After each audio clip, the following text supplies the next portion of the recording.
Gymnastics. Just grab a mic. From Erlanger, Kentucky, 5-star Gymnastics. From Athens, Ohio, Global Gymnastics. Where's the wireless? From Franklin, Ohio, GTCO. From Broadview Heights, Ohio, Gymworld. From Louisville, Kentucky, Louisville Gymnastics. From Evansville, Indiana, Mega Gymnastics. From Marion, Indiana, Mid-America Gymnastics. From Cincinnati, Ohio, Queen City Gymnastics. From Cincinnati, Ohio, Southern Ohio Gymnastics. From Columbus, Ohio, Universal Gymnastics. And your host gym for today's competition, Cincinnati Gymnastics Academy.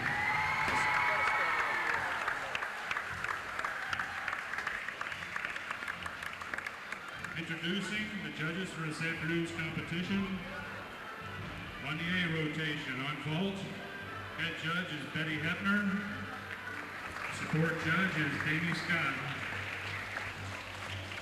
On bars, head judge is Joyce Keenan.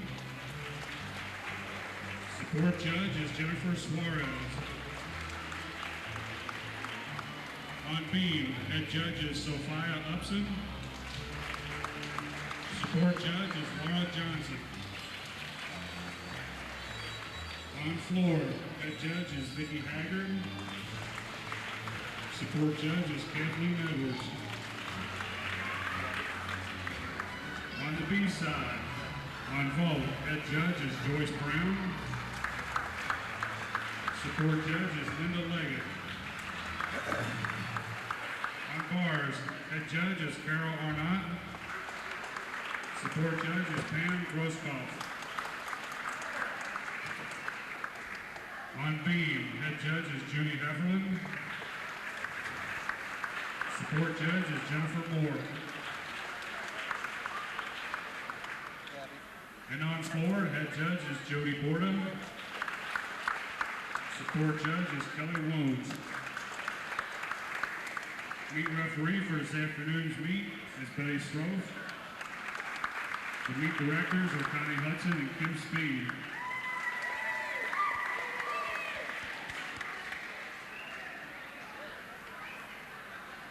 Please rise for the national anthem. The national anthem will be sung this afternoon by Patrick Clark, one of the coaches from Dynamo Gymnastics.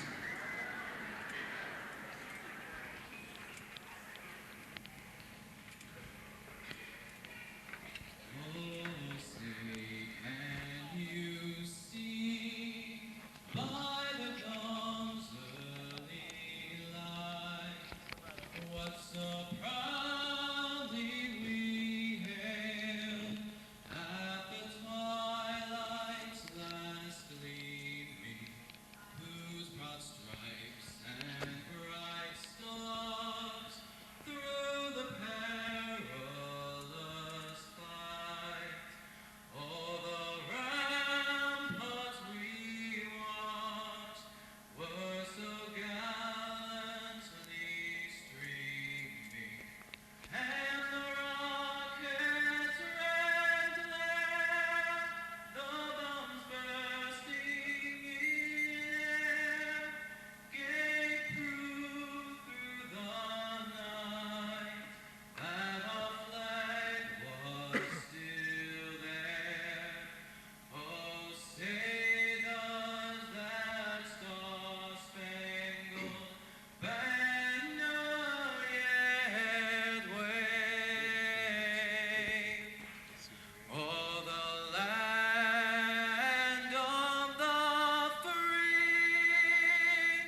Thanks to Patrick Clark for Dynamo. Coaches and gymnasts, you may now rotate to your first scheduled event. Teams and coaches, side A is up first on the floor.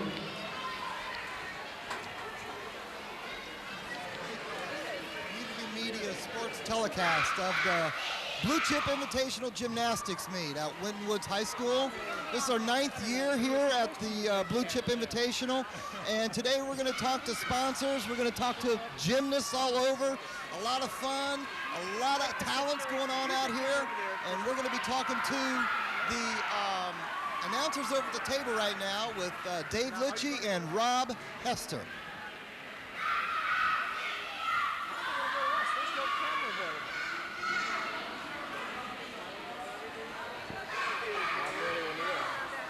Hi, this is Dave Lachey, and welcome once again to exciting women's gymnastics from Forest Park High School in Winton Woods.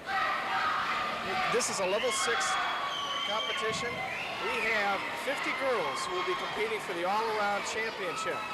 And to bring us up to speed on what level 6 and this compulsory meet is, joining me is Rob Hester. Rob's a coach at Cincinnati Gymnastics. He's a level 9, level 10 coach. And Rob, what can we expect today? Well, Dave, this is a compulsory meet, and I think that we're going to be able to expect the girls are going to be doing the same routine on all the events. That's what the compulsory is what we're looking for, and the compulsory stands for all the kids are going to be doing the same routine. And generally, I would say scores are going to be pretty high. We're talking about each gym on each event, same routine. Give us the favorites. Who's favored in the meet today? I would say that Cincinnati Gymnastics and Buckeye Gymnastics, pretty strong athletes, good basics.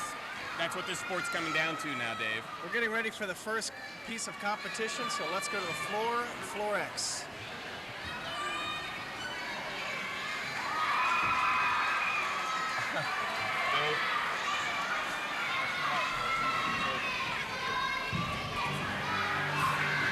Now, Rob, all of the judging has changed. All of the routines have changed since this is the first year after an Olympic, correct? That's correct, Dave.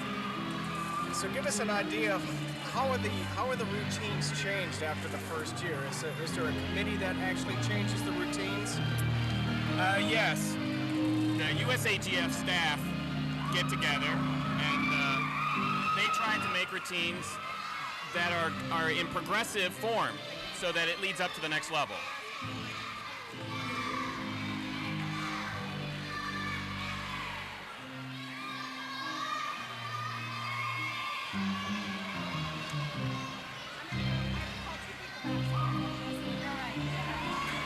Now, with compulsory routines on the floor, all the music is the same also, correct? That's correct. As opposed to the optional meets where each girl is elected to have her own type of music, correct? That's correct. Now, watching her on floor, what are we supposed to be looking for? Well, Dave, what we're looking for is a rhythm with the music.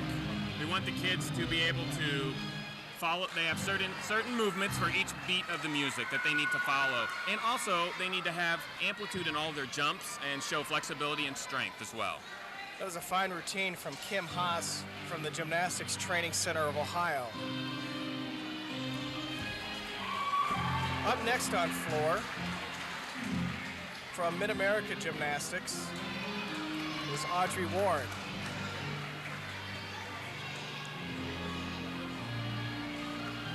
She's getting awfully close to the line. That's an out-of-bound line, correct?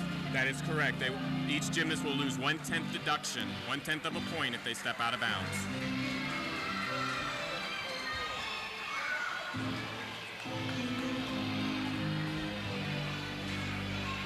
Now, Rob, are these girls one step away from optional routines? Yes, Dave, I would say exactly one step. The next level after level 6 is level 7. That is an introductory to an optional level. Some of their things will be picked for them as in compulsory, but for the most part that is optional as well.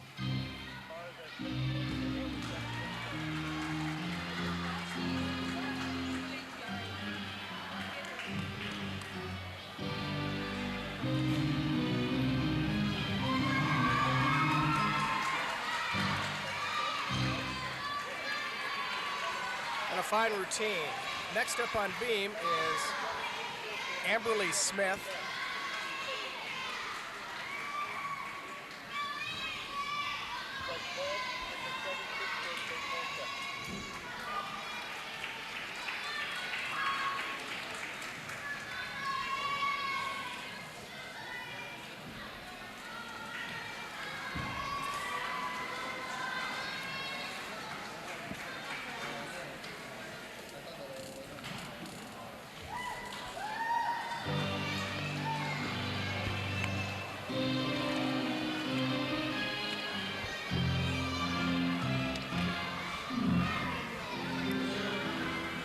Up on vault right now from Cincinnati Gymnastics.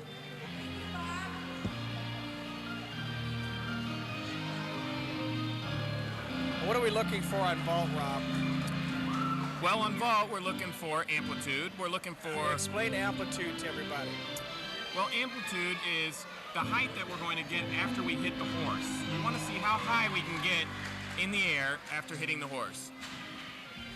And back on floor to Jessica Plummer from Mid-America Gymnastics Training Center of Ohio.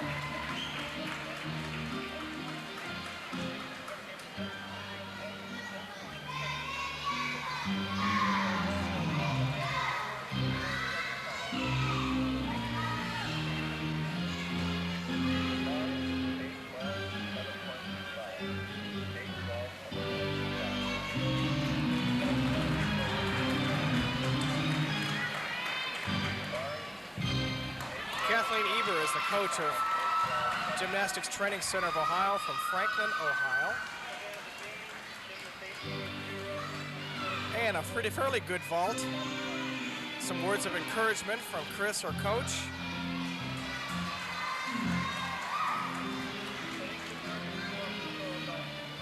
And let's go to Terry Russell on the floor.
We have over 500 competitors over this weekend, and I'm sure without your support, it wouldn't be as well run and as well orchestrated as it is.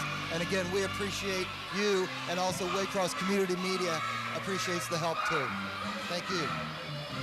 And we're going to go back over to the table with Dave and Mr. Rob. Thanks, Terry, and once again, a fine thanks for the folks at Kroger and Tyson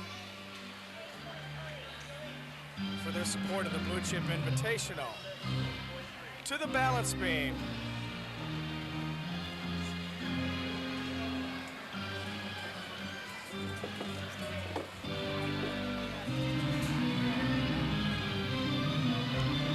This is Cassidy Critchfield from the Fitness Gymnastics Center. She's coached by David Anthony. And Fitness is in Columbus, Ohio. Over to bars to Cincinnati Gymnastics Academy and their second squad, coached by Sharon Litchie and somebody that you know quite well. That's right. Good old mom, Carol Hester.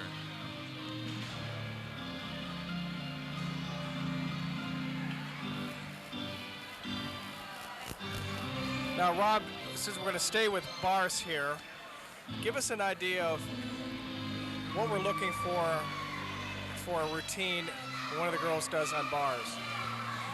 Well, on the bars is swinging, so we want to see the biggest swings as possible. We want to see their toes get really high in the air. We want to see their back swings really high.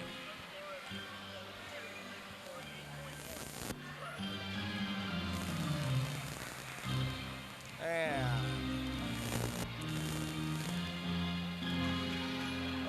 out of this entire routine, Rob, which is the most difficult skill for a gymnast? I would have to say that the dismount is the most difficult skill here. They have to release the bar and do a 360-degree flip to their feet. Now, did she take a couple of extra swings during her bar routine? That is now in the routine.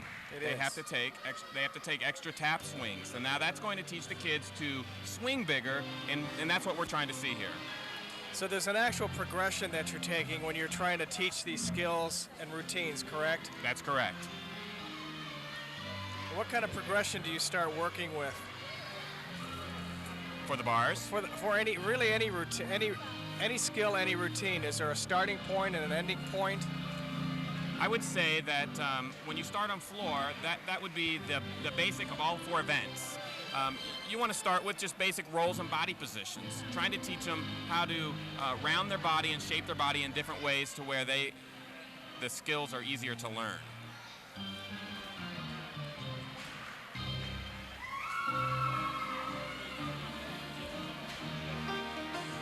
How many hours a week do the girls spend in the gym training? Well, that would depend on the level. Level 6 here, as we're watching, generally spend about 12 hours in the gym, 12 to 15, depending on the club. Per week? Per week. And how much of that time is actually devoted to skill development and training?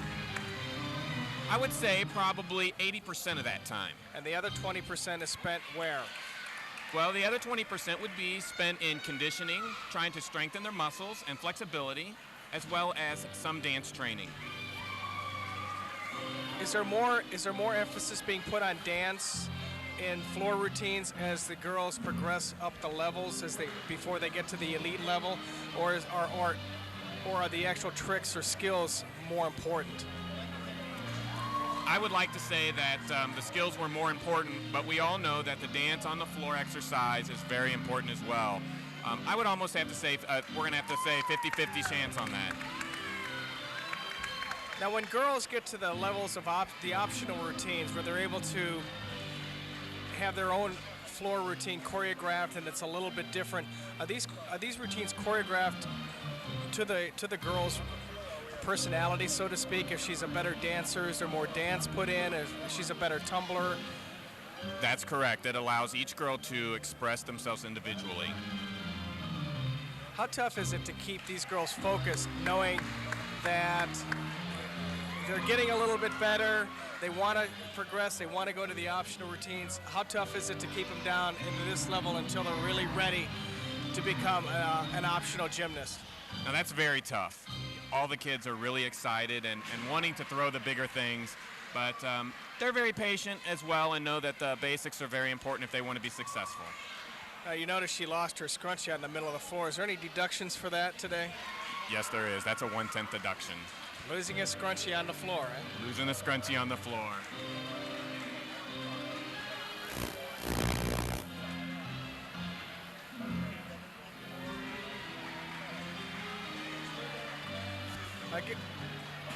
Give us an idea of, critique this routine just for a few seconds, and then we're going to go down to Terry on the floor, who has the fine folks from Tyson Foods.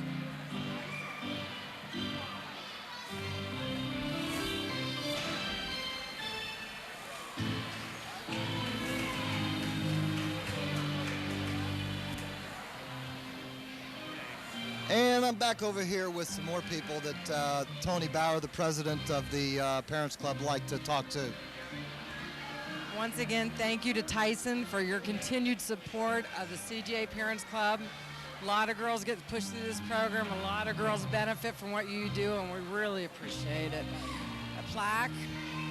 Hope you enjoyed, and hope you enjoy the meet. Thank you. Okay, Brent, Tyson's been involved the last several years. Why? Well, you know, Tyson Foods is a national company, but we still like to be involved in events at the local level. And what better than children's athletics, and we just like to be involved, so it's our privilege. James, you've been looking around. What's your impressions of the event? I think it's a first-class event, and I do believe that the girls are really enjoying themselves, and I think it's a good competition that they're having here today. Real nice. Appreciate you coming out and showing your support today. Hope to see you in the future. Thank you. All right. Again, these are Kroger and Tyson. They're our title sponsors for the Blue Chip Invitational Gymnastics meet. Without them, couldn't do it. But we've got one other main person that we're going to talk about. Come back to you in a minute. Back over to the table with Dave and Rob. Thanks to the folks from Tyson Foods. Over to beam, and Rob, what are we looking for on beam? There was a fall. How many point deduction is that? That is a 5/10 deduction. That's a half a point. What we're looking for on the beam, obviously, is the balance. The kids need to show height in their leaps and jumps, as well as maintain their focus and balance on the beam without falling.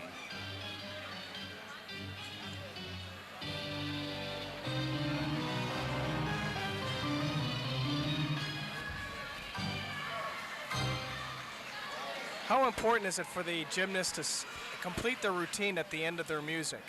That's pretty important, because that's what I was saying earlier about each routine. Each of these floor routines has a move for each beat of the music. That could cost them a couple of tenths.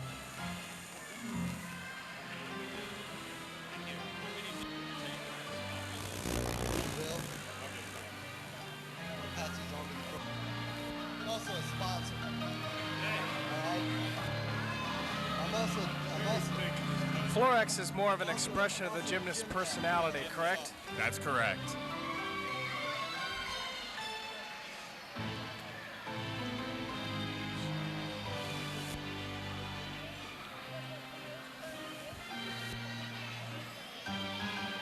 This is Southern Ohio Gymnastics.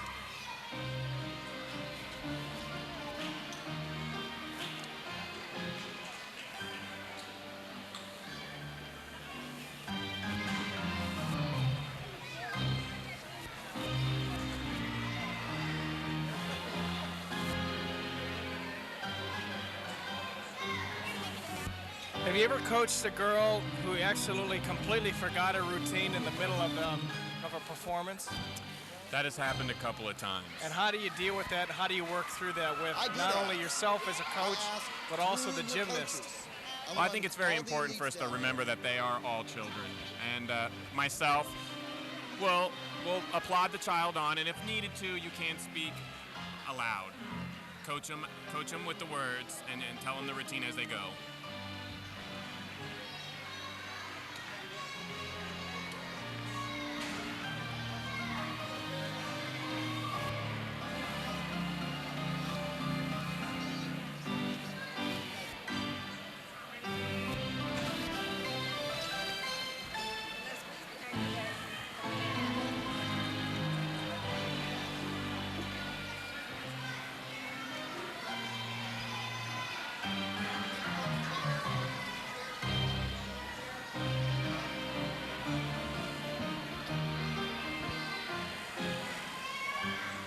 Rob, is it a distraction for the gymnasts who are on the balance beam or on vault or bars to hear the music playing in the background? No, it isn't, because the kids have learned to be so focused now that only thing that they're thinking about is what comes next in their routine.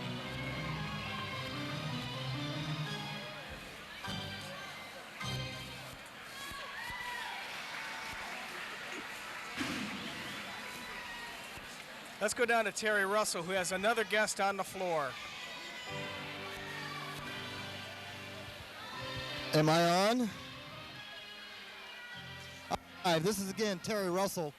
I'm over here with Chip Berquist. Now, for those that are maybe seeing this for the first time, 4 years ago I contacted Waycross Community TV at that time and asked them for the support in airing the Blue Chip Invitational Gymnastic meet. No sweat. Chip came in, he was the first one to do it, and it was a hard job, really, really hard, but he enjoyed it. So for the past 4 years, Waycross Community Media has been involved in broadcasting the Blue Chip Invitational Gymnastics meet. And for myself, I'm going to turn it over to Tony Bauer, and she's got something for Chip. Chip, here's a plaque from the Parents Club. I want to thank you too. It is so much fun year after year after year, not only being here working it, but getting to go home and watch it and see the girls. It is such a charge. Your crews are wonderful. Thank you so much. Thank you. Thank you very much. And I know, Chip, in the past, I'm sorry, Tony, I'll come this way. In the past, I know we've had some very well-known announcers, Amanda Borden, J.C. Phelps, and I know that some of the past Blue Chips have been submitted for certain competitions around the country. Right. Can you tell us a little bit about that? Yeah, they've been submitted as part of compilations for our sports programming. They've actually won a Philo Award, and they were part of a hometown finalist entry that we received. So just the quality of the meet has helped with those awards. And I'll tell you what, we couldn't do that, the quality of the meet, without people such as Waycross Community Media. And I get a tickle, and I know we haven't even gotten to the girls yet, and the judges and some of the parents that are in the stands. But I'll tell you what, like Tony said, after putting this on, it's really, really nice to go home and know that you're going to be able to watch it and reflect back on it. And the girls use it as tools, and the coaches use it as tools on critiquing their performances. And it's just a fantastic relationship that Cincinnati Gymnastics Parents Club and Waycross Community Media have. And whatever we can do to keep that going, hey, this is number one. I really appreciate it. I just also wanted to thank our volunteers. All of our crew for these productions are volunteers, and different volunteers every year, and they come out and they enjoy doing this. If anybody wants to volunteer for productions like this, give us a call at the studio. That's right. And again, Waycross Community Media is volunteers, and I personally hand the camera too, and we even had, in one of the meet, we had the elites doing it last year. So, if you want to get involved in community active sports, or even if it's, some other areas that Waycross Community Media has, give them a call. There's all kinds of things that you can get involved with and stay in touch with the community. And with Waycross Community, it's a mouthful, isn't it? Waycross Community Media. Waycross Community Media Sports. This is at the Blue Chip Invitational, and again, Chip, we really appreciate your support. Thank you. Thank you very much. Let's take it back over to the table with Dave and Mr. Rob. Thanks, Terry, and thanks to everyone from Waycross Community Media. The air dates for the Blue Chip Invitational: Friday, November 14th at 7 o'clock p.m., Saturday, November 15th at 10 o'clock in the morning, Sunday the 16th at 7 p.m., Wednesday the 19th at 7 p.m., and Saturday, November 22nd at 4 o'clock. These will air on Waycross Community Media.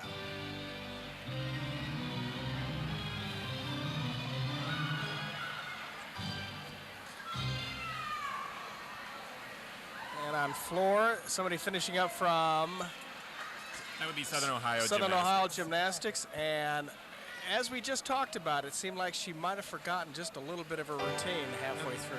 That's what it looked like. It looked like she stopped and totally forgot what she was doing. That doesn't happen a whole lot. How many points deduction is that? Well, that would depend on how many pieces of dance that she missed. Each dance has a value, and I would assume that probably cost her 4/10.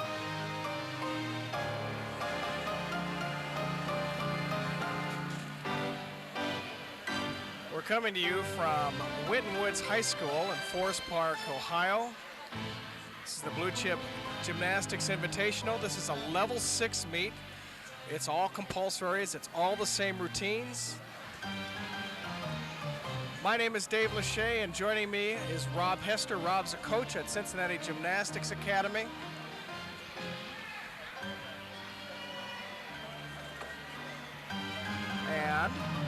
wave to the camera, Rob. Is this the first time on television? This is the first time on television.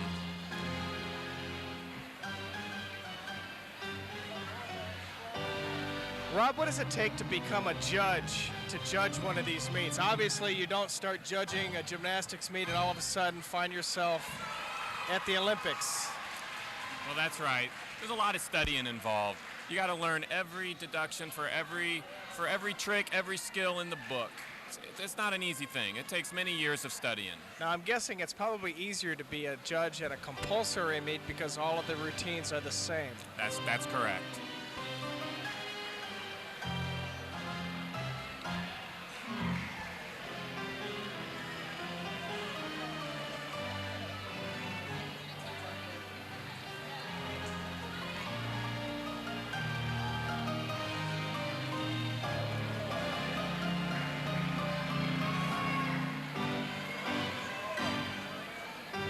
Some nice dance from this girl.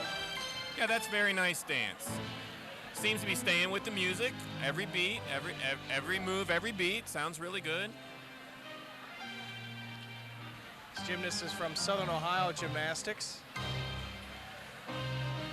All the girls at Southern Ohio are coached by Jerry Likens.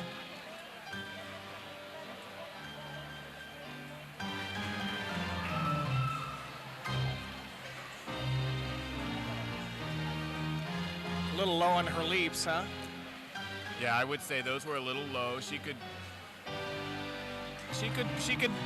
push a little harder through her ankles, and that's what it takes to make those leaps generally high enough for them to be no deduction. Fine job.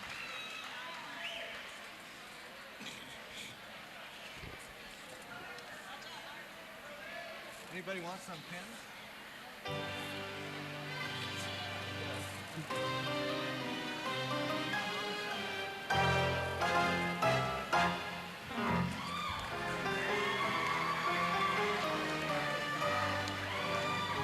On beam. How wide is the beam, Rob? Well, the beam is 4 inches wide. It's not very wide, is it? That's not very wide at all. And how long is the beam? That's funny that you ask me that. The beam generally runs about 10 feet long.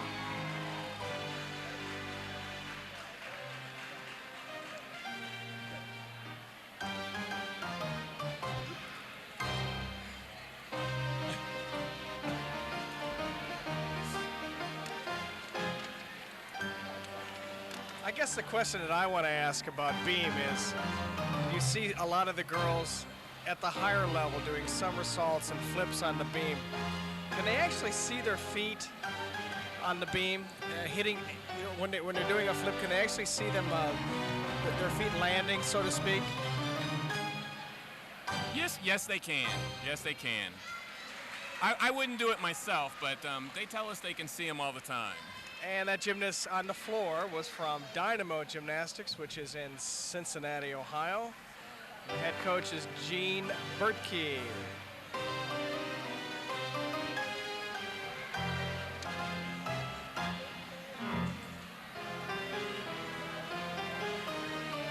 And here's another girl from Southern Ohio Gymnastics.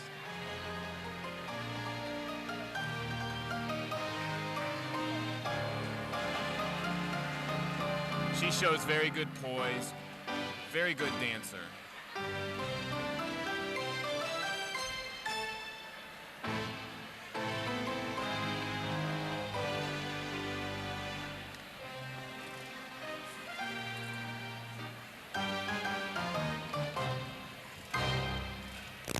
Now, after a meet like today, what do you try to accomplish the next time you meet and practice next week in the gym? Well, they're going to try to fix any mistake that they made in this competition. So if there was a bent knee here or rhythm off on their floor routine, they're going to go back and train so that they can do this perfect for the next competition.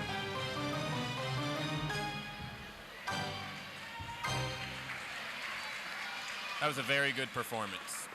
we see some of the girls waiting for competition. Is this pretty tough to keep the girls focused during or in between rotations after they've completed their routine? Yes, it is. Yes, it is. It's a long wait between event time, and it's very hard, especially at this age, to keep them focused and ready to go to their next event. What do you try to teach the girls to do between rotations and between events? Are they trying to mentally prepare themselves, or at this age, is that not really important? Well, it's very important at every age. We would like the kids to mentally practice the routines in their head. For one, they don't forget that way, and prepares them before they go in and actually perform each difficult skill that they're going to perform.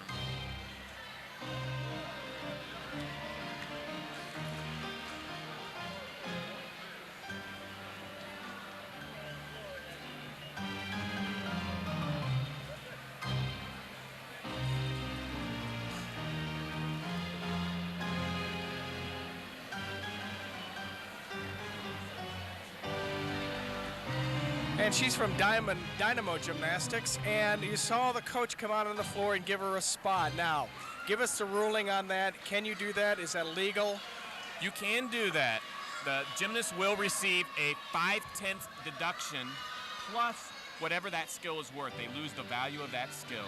However, to keep it into the routine, is this a gymnast who is just learning this skill and competing it for possibly the first time? That is very possible. Most coaches will go out and spot the skill if they feel that the child is in any form of danger. So what is that skill worth? Do you any idea what that skill would have been worth today to her?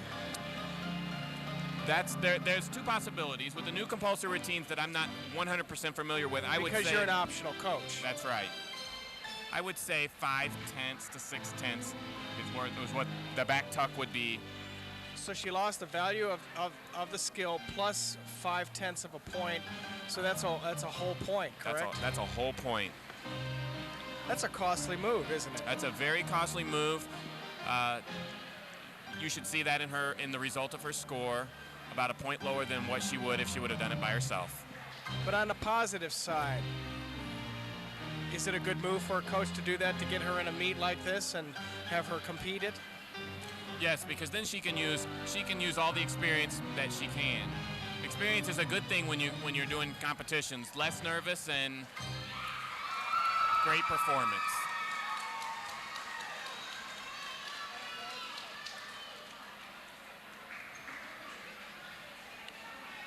Since the new scoring code has gone into an effect, I don't know, do you see lower scores at this level than you would at the higher level, at the elite level?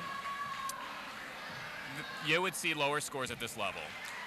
The reason for that is at the elite level, the execution is perfect. You'll never see a bent knee or a flexed toe, and all the little things add up very quickly.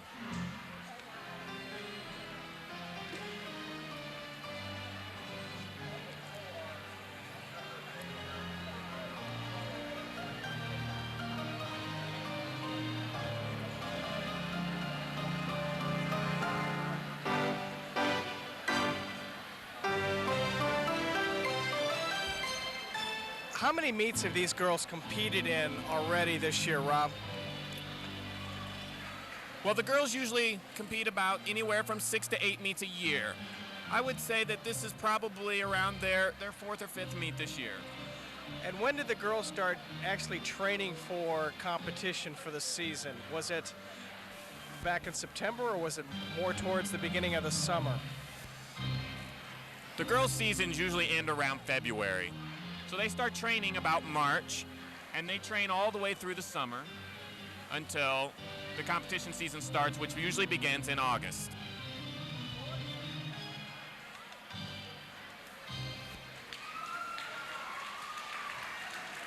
And that was also a very good performance. Let's go down to Terry Russell. And I'm up here in the stands with the young lady that is at Cincinnati Gymnastics Academy. And this is Justine. And last year you were a compulsory level, and this year you're an optional level. What kind of positive things did you learn out of the compulsory level? that you have to learn certain skills to, like, move up to the levels that you want to go to, and you have to learn them well so you can do the best you can do. And with the coaching staff at Cincinnati Gymnastics, how have they helped you out go from the compulsory level up to the optional level? They've helped me with my confidence, with fears, and anything else that I needed to bring me up and up to each of the levels. All right. Again, this is a young lady that was a compulsory level last year, and now she's a optional level at CGA. And all these girls out here today will have the opportunity, after mastering their skills, move up to the next level. And we're going to go back over to the table with Dave and Rob. Dave and Rob, here we go. Thanks, Terry. Well, it's good to see some of the older gymnasts from Cincinnati Gymnastics in the stands supporting the younger gymnasts. That's a good sign, isn't it, Rob? That's a great sign. That just shows team unity and support for one another. That's a good thing.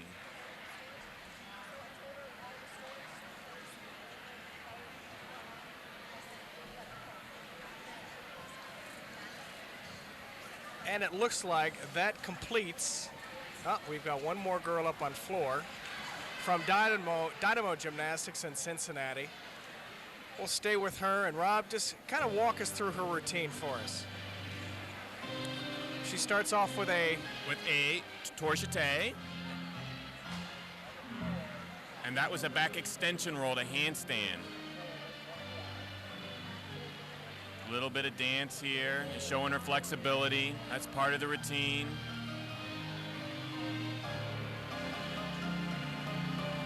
Staying with the music.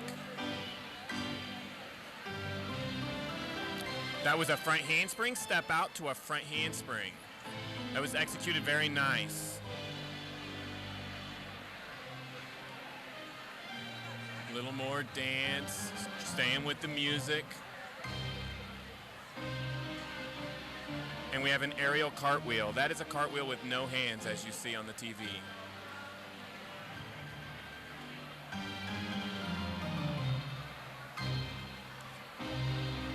And a split leap and another split leap.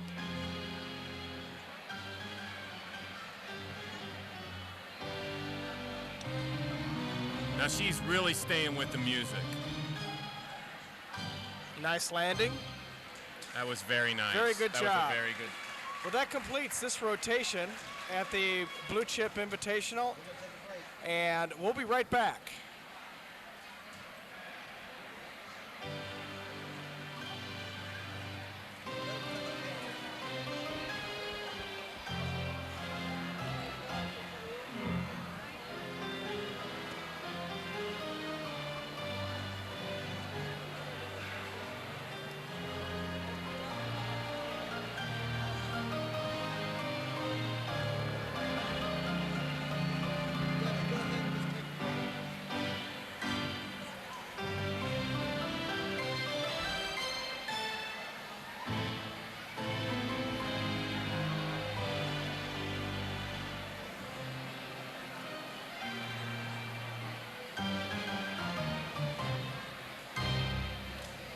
Well, we're not quite ready to leave competition yet. There was one girl left.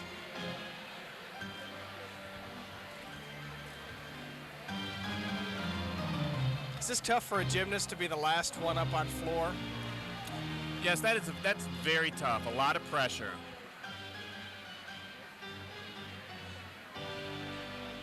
She has her arm wrapped. Indication of maybe some arm problems, Rob? That's very possible. She probably has a strained muscle or so.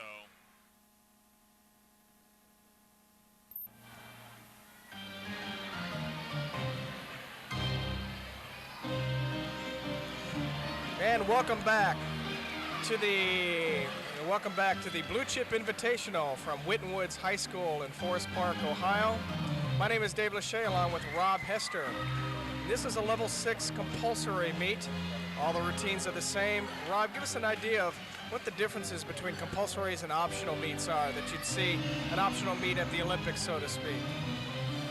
Well, the compulsory competitions have the same routine on every event all the children have to compete the same exact routine on each event, and then they're being judged on their performance of that routine.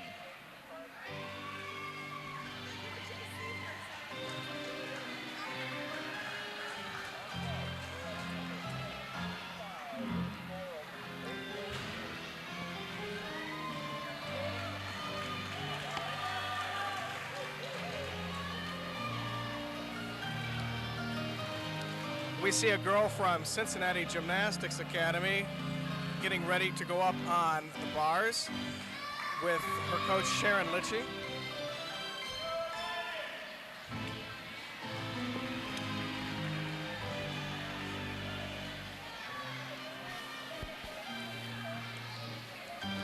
Rob, take us through this routine. Well, again, the bar routine, we're supposed to be working on their swing. So you're going to see a lot of just regular swinging without the skills. Just like now, she was working on her tap swings right into a dismount. And a nice dismount. Let's go to Terry Russell.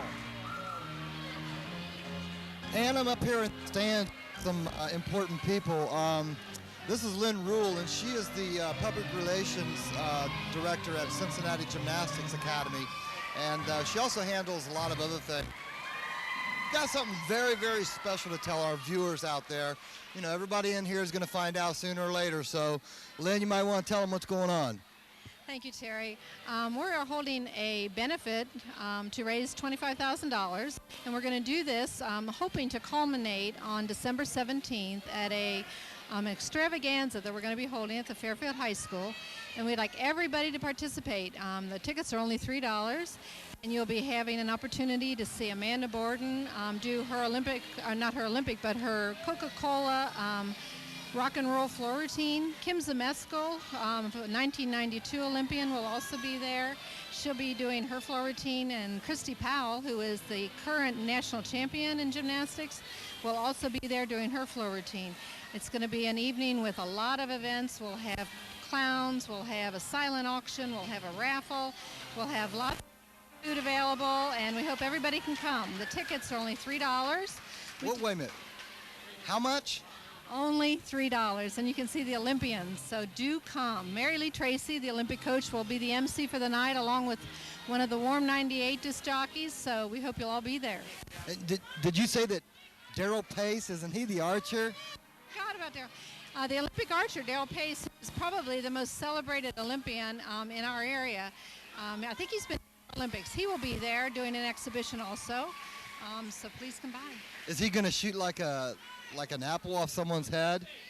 I hear a rumor that one of the mayors from our region will be there, and possibly he will be shooting something off of his head. But it's only a rumor. I don't know, Terry.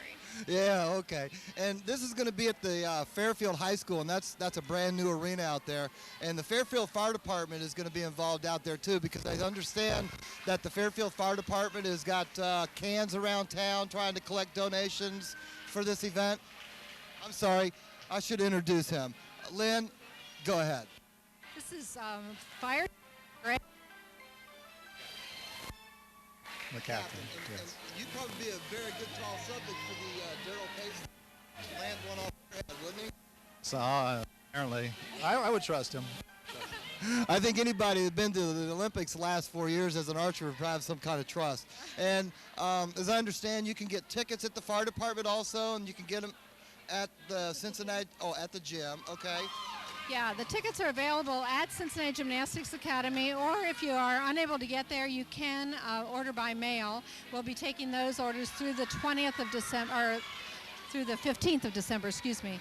And so we'll do check or money order or cash, obviously. Okay. And that's a benefit that's going to be held out at Fairfield High School, and it's going to benefit, I think, some of the fire department needs out there in that area. And that's going to be Amanda Borden, Kim Zamesco, and Christy Powell for $3. I don't think you can beat that price anywhere. Okay. We're going to go back down to the table with Dave and Rob now.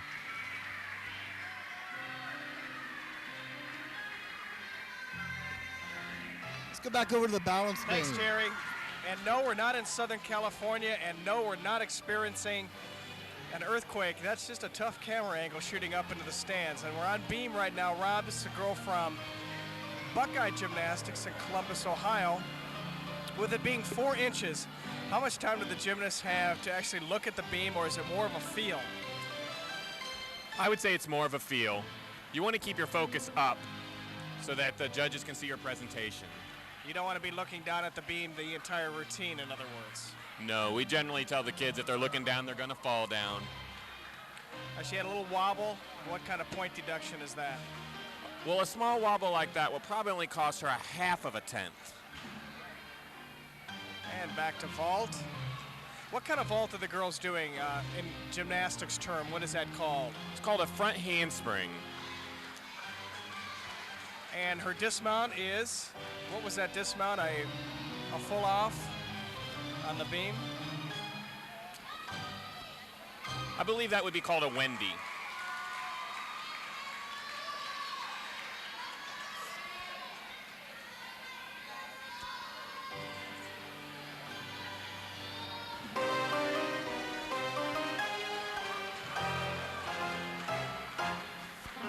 And back to bars. What's the first thing a gymnast learns on the bars? First thing is just how to hold the bar. They have 3 different grips they can hold onto the bar.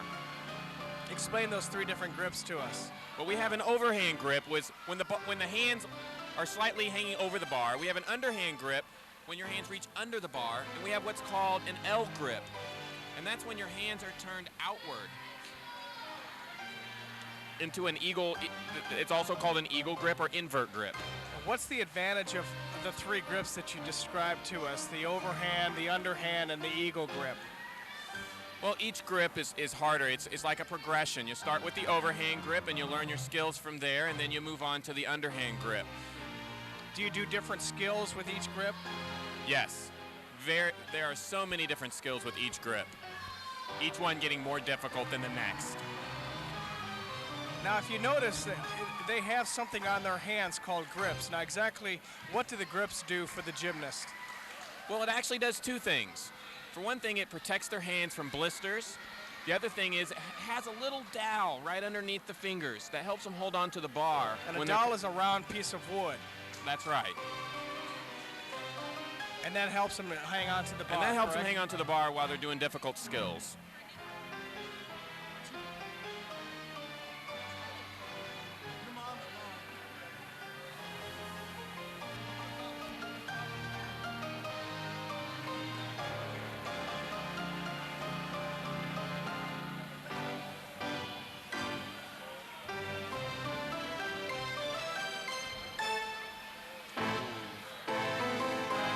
The next several minutes, we're going to take you through 5 important points in gymnastics: flexibility, nutrition, strength, skill level, and conditioning. Rob, let's start with flexibility. How important is flexibility to a gymnast's success? I would say that flexibility is very, very, very important. The kids have to be flexible to prevent injuries and also to be able to do a lot of the moves that we're asking them to do.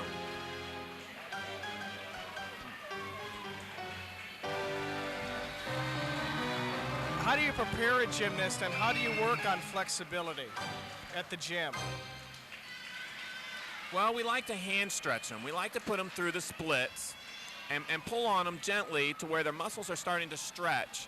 Again, that's just for a lot of injury prevention, and also for some of the skills that they have to do. They have to be able to have that flexibility if they want to perform it well. Are there specific exercises that you do to help the gymnasts increase their flexibility? I wouldn't say specific, but we do stretch their splits. There'll be some things here and there. We'll put them on the balance beam and let them hold their leg up as high as they can. Now, that's called active flexibility. That's how strong their flexibility is. And there's 2 different kinds of flexibility. We have passive flexibility and we have active flexibility. The difference is passive flexibility is how flexible you are. How far can they go down in their splits? How high can they raise their arms past their head? Now, the active flexibility, that is how strong they are in that position. Can they hold their leg up as in their flexibility? How strong is that flexibility, not just how flexible it really is. Are there gymnasts that just aren't that flexible? Flexibility can be a real problem. There's lots of gymnasts that are not flexible. Is there ways to deal with a gymnast that does not have as much flexibility as perhaps another gymnast on the same team? Yes, there is. You have to be able to stretch more and more. Each child has to look upon their flexibility and decide whether they need to stretch more than the other person or not. And can a gymnast who is not as flexible as someone else, can they be as successful and continue to advance through the ranks and end up as an elite gymnast? It is possible. Not an easy task at all, though. With flexibility, it makes your job a lot easier.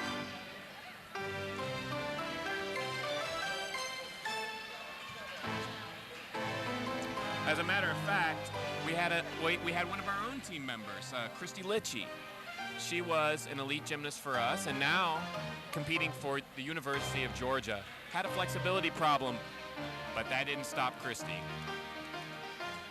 I understand Christy Litchie actually made up for the lack of flexibility through the powerful, her powerful tumbling and how strong she was. That's correct. Very strong young lady. And her mom is actually down on bars coaching the Cincinnati Gymnastics team. That's correct.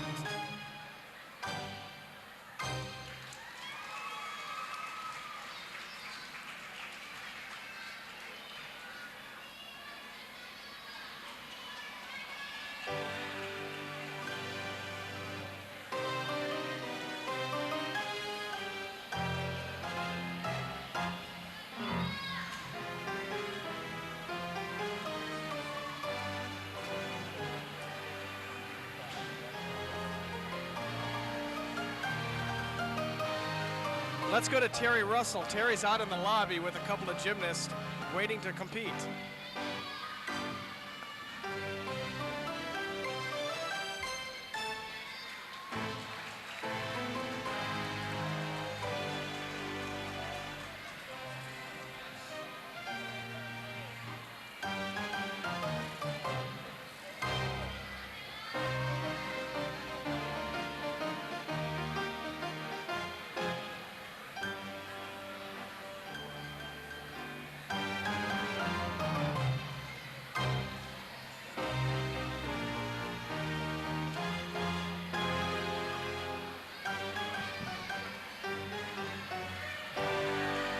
Now we're having a little bit of satellite transmission with Terry's interview. We'll come back with Terry in just a second.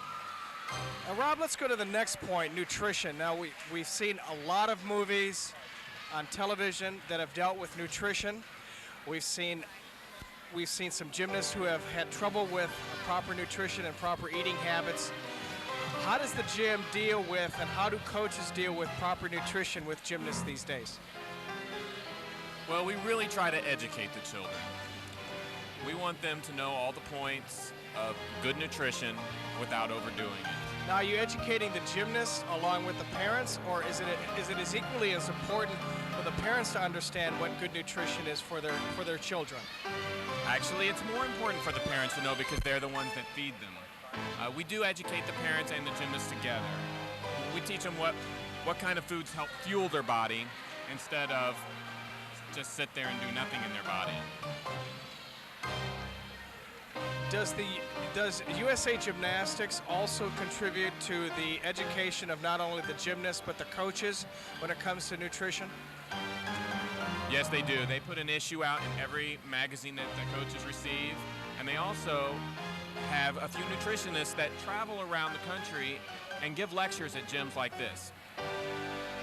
Give us some of the warning signs of improper nutrition. Well, some of the warning signs would be fatigue, dizziness, feeling lightheaded, lots of headaches, lots of stomach aches. If you're seeing a gymnast that shows a lot of fatigue or feels dizzy a lot, that would be a sign of poor nutrition. Now, we all know how important it is to have a nice, streamlined, lean body. Give us an example of a gymnast who is a little bit over that that somewhat fine line. Do you deal with that with the parents, or do you deal with that with the gymnasts? And let's not say it's a hereditary issue, but it's just improper nutrition. The athlete's just not eating properly at home. How do you deal with something like that? Well, again, we just try to educate the children as much as we can, and they're the ones that have to make the choice. So they will take the information given to them and put it in effect to their lives on whether or not they want to, on their success chart. If they want to be real successful, then they'll listen to us and do what they have to do. Actually, proper nutrition is very, very easy. As long as you're eating the right foods and the right quantities, it's not that difficult to stay healthy and being a finely tuned athlete as a gymnast, correct? That's correct. That's very correct. Now, do you give sample or suggested menus to the children or to the athletes, or are they pretty much on their own? They're pretty much on their own. We preach to them low fat, low calories.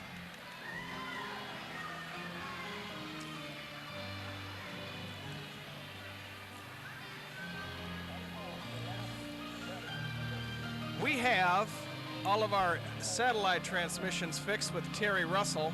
Terry has some interviews that he's going to do with some gymnasts who are waiting to compete.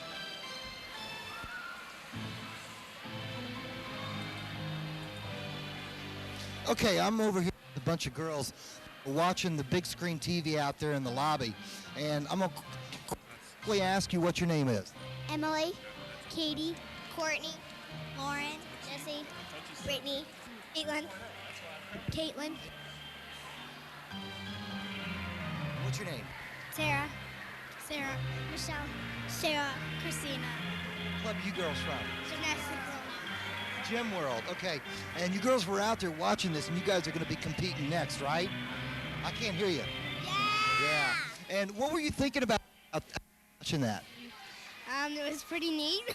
Yeah? Were you a little nervous watching it out there? Because you know that's what you're going to be doing here shortly, right? Yeah. What's your favorite event? Bars. What's your favorite event? Floor.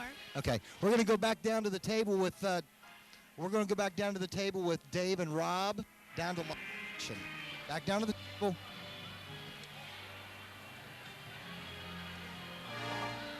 Thanks, Terry. Getting back to the nutrition issue, Rob, we covered proper nutrition, proper eating habits, proper education of not only the gymnast but the parent. Do you have coaches conferences at the gym from time to time?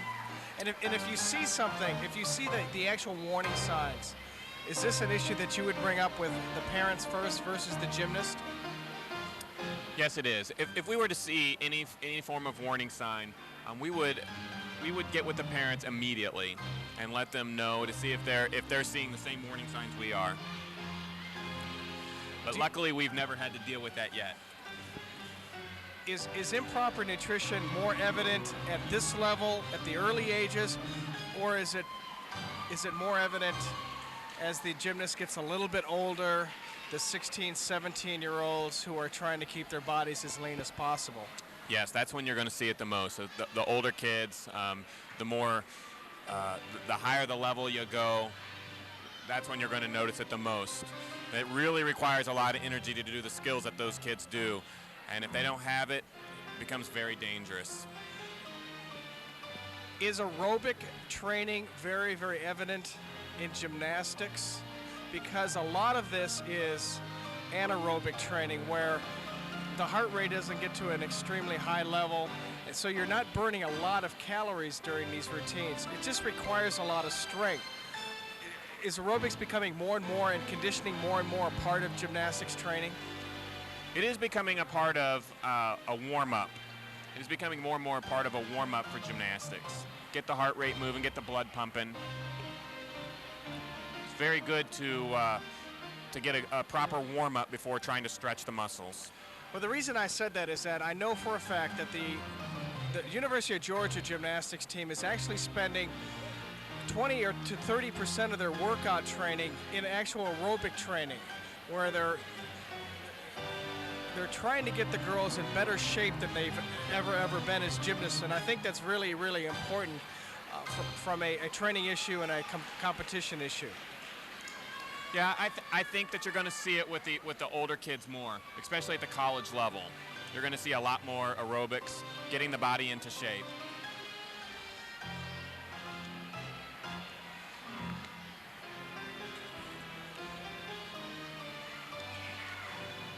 And we're back to floor.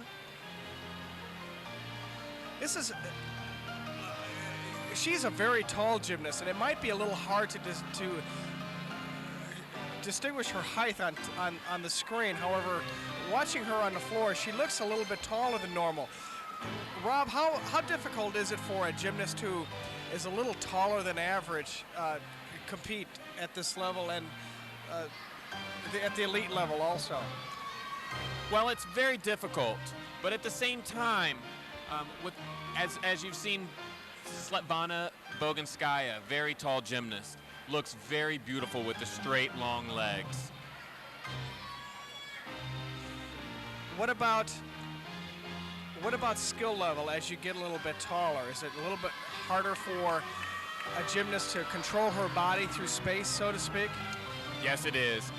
As the gymnasts grow, as they get taller, the skills become much tougher to learn. But just like any other handicaps, you learn to work with them, and the girls do very well at that.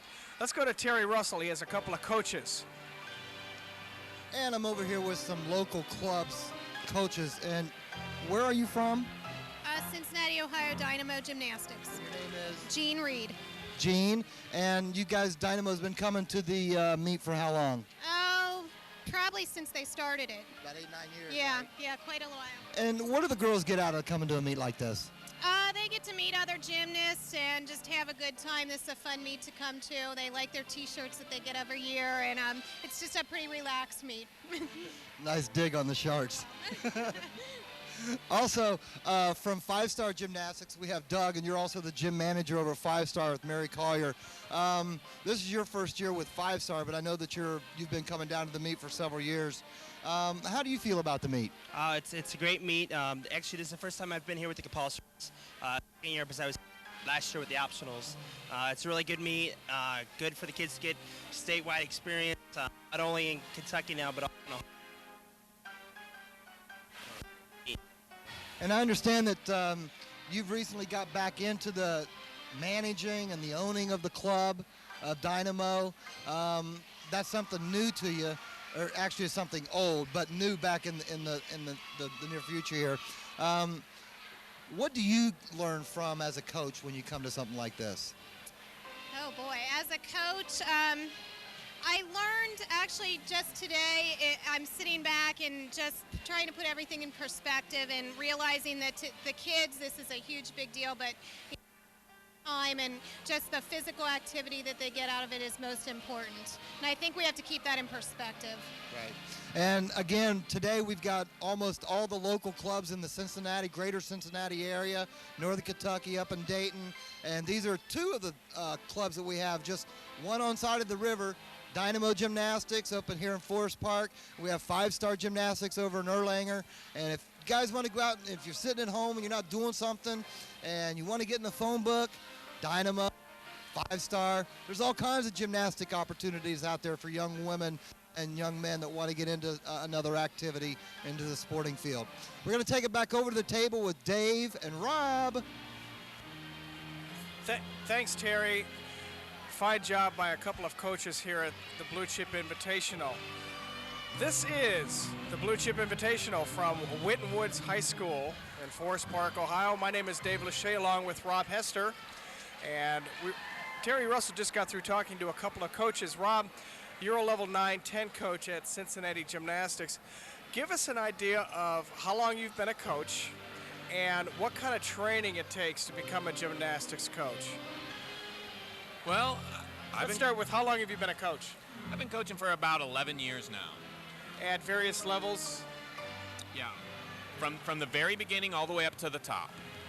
And how much training do you go through in a year's time that is sanctioned either by the local club or by USA Gymnastics or the regions, etc.? Quite a bit. They have all kinds of clinics.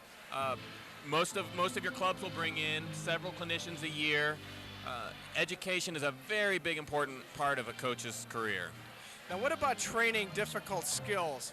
How much time does it take for not only the gymnast that you're trying to teach the skill to, but you to learn how to teach it effectively and spot it correctly? And by spotting, I mean to protect the gymnast in case they do not perform the skill correctly. Well, just like the children, we're the same. Everybody has a talent level, and depending on that talent level is depending on a time frame that it could take.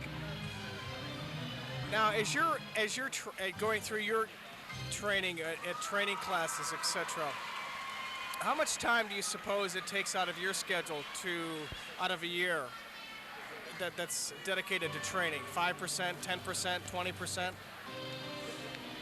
Wow, that's a hard question. Most of us coaches dedicate everything we have to training and preparing these children.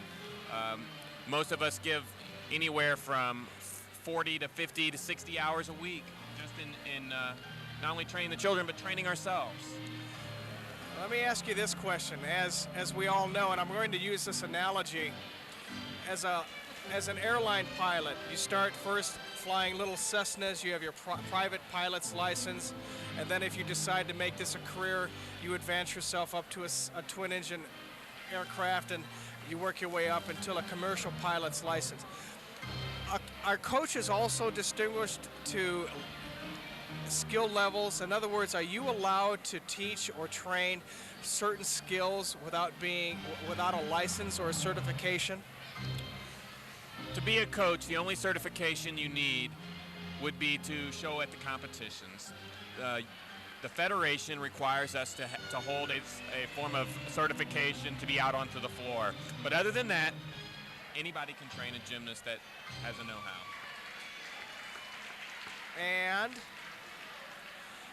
And all of this training is sanctioned by USA Gymnastics, and it's very, very important for not only the kids but the coaches to be as safe as possible. Correct? That's correct. Safety is the utmost Terry important. Terry Russell has a couple of coaches on the floor. Let's take it over to Terry. And I'm over here with some more coaches from Mid-America. We have Randy. And what's your impression of the meet? We've come at least 5 years now and make a drive from Marion, Indiana, so that's a good 3 hours one way. So we obviously like it or we wouldn't keep coming back. What do the girls pick up when they come to a large meet like this? What we like about it is we get to see teams from as many as maybe 5 other states. We pretty much stay in Indiana with our level 5s and 6s, and so this is our one meet to kind of get out of state and see what everybody else is doing. What's the competition like so far? Well, I think they score a little bit higher over here in Ohio. We've been a little frustrated in Indiana that the scores have been quite low, so it's been a good boost for the kids to come over. Good. Thanks, Randy.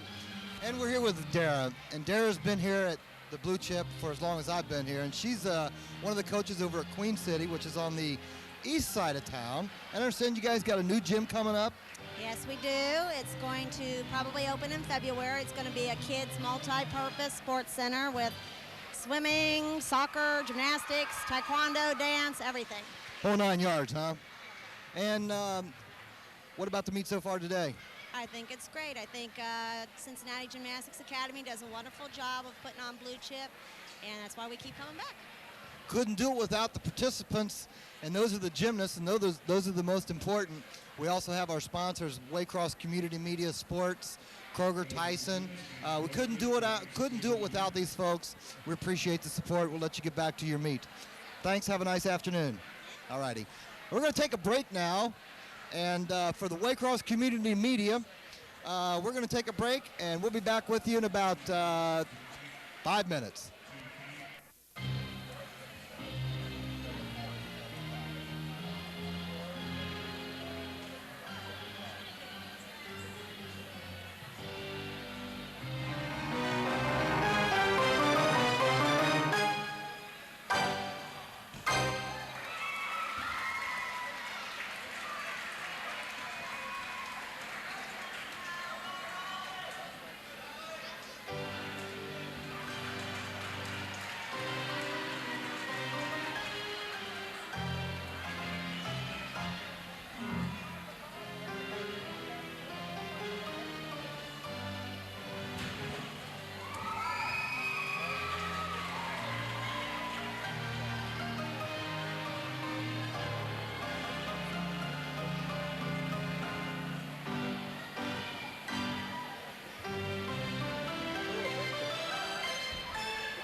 And we are back at the Blue Chip Invitational from Whitten Woods High School in Forest Park, Ohio. My name is Dave Lachey along with Rob Hester. This is a level 6 compulsory meet. These girls are between the ages of 8 and 12 years old. And in a few seconds, we're going to continue our discussion with Rob Hester, who's a coach at Cincinnati Gymnastics. And on five of the major points in training a gymnast, we've covered flexibility, we've covered nutrition. Right now we're going to talk about strength. And Rob, how do you progress a gymnast to become a strong gymnast? Obviously, you don't want them to look like Charles Atlas, and we see somebody that hit their foot on probably the board there. And is that going to be a missed vault, or are you allowed to pull up short like that? Well, on the vault, you get 2 vaults. If you touch the board and do not go over the horse, that is a void vault. They will not score that. But if you run by and do not touch the vault, the horse or the springboard, they will give you another try. Now, in today's competition, the girls get 2 chances at the vault, correct? That's correct. Now, are the scores averaged, or do you take the best score out of the 2 vaults? In the compulsory level, they take the best score of the 2 vaults. When you get into the optional gymnastics, the averages are the scores are averaged together. Scores are average. So even though she missed that one, she still can recover and score a better vault on her second try. That's right.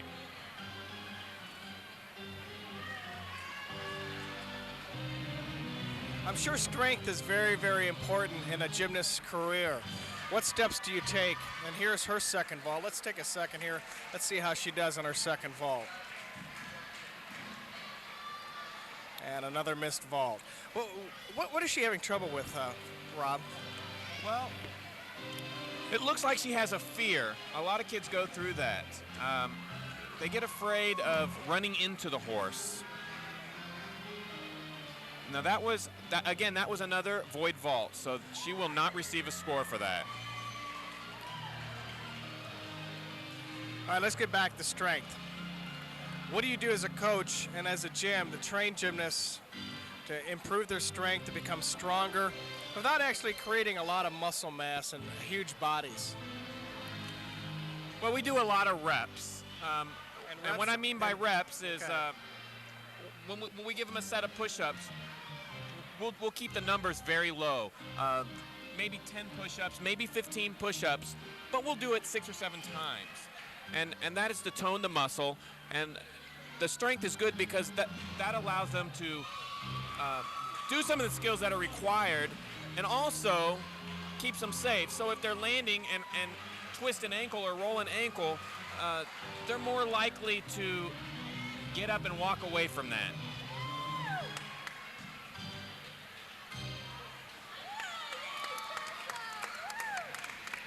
What event out of all 4 requires the most strength of a gymnast? Well, that's a really tough question. A lot of people would look at these events and think that the bars would require the most strength. But on the bars, you're really wanting to focus more on swinging and not using your strength throughout the bars. So I would probably say the floor exercise. The floor exercise would probably require the most strength. And why is that, Rob? You're not actually leaving is it because you're leaving the ground, or? That's correct. You have to do a lot of shoulder work pushing through the floor. Calf muscles and quadriceps have to be really strong when you're punching. Ankles have to be strong. You're talking about a lot of strength when you're tumbling around on that floor. All right. In contrast to the event that takes the most strength, what is perhaps the easiest event for a gymnast?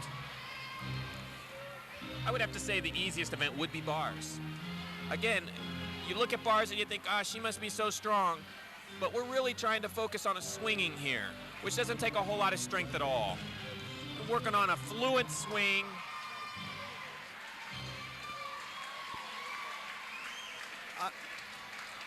the bars. The bars actually is a lot of momentum. That's correct. A lot of swinging, which doesn't take a lot of strength at all. A lot of timing. And what I mean by timing is to make certain skills, you have to do certain things with your muscles or your swinging at certain points of the skill. Is upper body strength more important, or is lower body strength more important, or are they equal to each other? They're very equal. It's very important to be very strong in both lower and upper body. All right, we'll continue this discussion on strength. However, Terry Russell has a judge and a member of Cincinnati Sports Medicine who are both working the meet today. Let's go to Terry Russell. Okay, I'm over here with some more supporters of the Blue Chip Invitational Gymnastics meet. Miss Betty Schroef of the NAWGJ, the secretary and treasurer, and she pretty much puts a lot of this together with the judges. How much time is involved in putting something like this together from the judges' aspect, Betty? Are you talking about just assigning the judges and getting them ready? Oh, it takes us a couple days or so. In other words, like, we have to really set it up, the panels, and we do a lot of the assigning as a large group.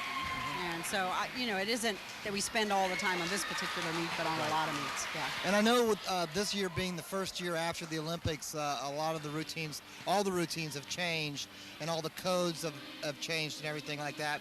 How do you prepare your judges for getting them back into the shape of reanalyzing the routines and things like that? Well, actually, the judges had to go to many clinics and many workshops in order to even be able to judge, because everybody's starting at the bottom. Everybody's starting brand new. Everybody's starting their routines brand new. So they had to go to many workshops and many clinics. And then we have practice judging. We get together as a group, at least here in the South, and we practice judge together. We go to gyms, and that's how we do it. Appreciate you coming out today and appreciate showing your support. And over here on my other side is Mark Paterno, and he's one of the physical therapists that's joined us today from Cincinnati Sports Medicine and Orthopedic Center. And Mark, nice to see you out here again. I know we probably haven't had too many injuries, but you're always here just in case. Well, it's a pleasure to be here. We really enjoy coming out, working with Cincinnati Sports Medicine and Health South Rehab now. And yeah, we want to have our services here in case there's any injuries, and just provide the services that we need, that whatever is needed, we'll be here for. What's the most predominant injury that you see in gymnasts nowadays? That's an interesting question. I think a lot these days we're seeing a lot of back injuries, especially with young women. You start to see problems developing in the spine, and we do a lot to make sure that we prevent these type of injuries. And you also see a lot of injuries in the wrists and hands, being that gymnasts spend a lot of time on their hands more than the rest of us. And so we also see a lot of hand and wrist injuries also. Well, appreciate your support being out here today. Couldn't do it without you, and hope to see you in our continued support for the Blue Chip Gymnastics meet. Again, Mark, thanks. We're going to take it back over to the table with Mr. Rob and Mr. Dave. Thanks, Terry. Rob, Cincinnati Sports Medicine does a fine job in treating all the injuries and the day-to-day bumps and bruises that gymnasts incur during their training. Now, how important is it to have Cincinnati Sports Medicine involved with the teams at Cincinnati Gymnastics? Well, it's very important to us. We don't take injury lightly. Very important that we make sure the kids can stay on their feet and on their toes whenever possible. A lot of the kids will get little aches and bruises, and if they keep going, that little ache or bruise can keep them from performing a big skill and cause them to get hurt even worse. How many kids actually try to hide injuries in this sport? Do you see a lot of that? In other words, they've got a real tough demeanor. They want to get up. They're tough competitors. They want to stay in the lineup, so to speak. Is that pretty evident in gymnastics? Yes, you do see that a lot. It works both ways. You'll see some of the gymnasts out there that don't fear anything, and no matter how much they're hurting, they're not going to let you know. They're going to keep going right at it. And then you've got the other gymnasts that have the fear, and maybe their little aches and pains become a little bigger than what they really are. How do you overcome having a gymnast that is that tough competitor and just just won't take themselves out of the lineup. Do you have to discuss this with the parents, or is this an issue that you just handle one-on-one with the gymnast? It's just an issue that we'll handle with the gymnast. Sometimes it's important for the coach to step in and make that decision. And on the other hand, how do you deal with a gymnast who tends to treat a lot of injuries almost every day? They've come to you and they say, my arm's hurting, my leg's hurting. How do you deal with that? Well, that's a real tough situation, because then you've got the little boy that cries wolf. So we have to also try to watch them go, and we have to start determining ourselves whether or not we should let the child go on. Since Terry talked with Betty Schroff, one of the lead judge here, we're going to talk about some of the judging, how you deal with it, the judging as a coach. I know I have coached baseball in the past, and umpires sometimes have made wrong calls. We'll talk about that here in a second. However, first we're going to go to Terry Russell. Terry has some gymnasts from Southern Ohio Gymnastics that he's going to talk to. And we're not quite ready yet for Terry. All right, let's go back to the judging issue, Rob. How long does it take a judge to get to this level, from day one? Maybe these are former gymnasts. Maybe some of them just enjoy the sport of women's gymnastics. They want to get involved. How long does it take to get to this level to start judging? Well, that would depend. If they were a former gymnast or had some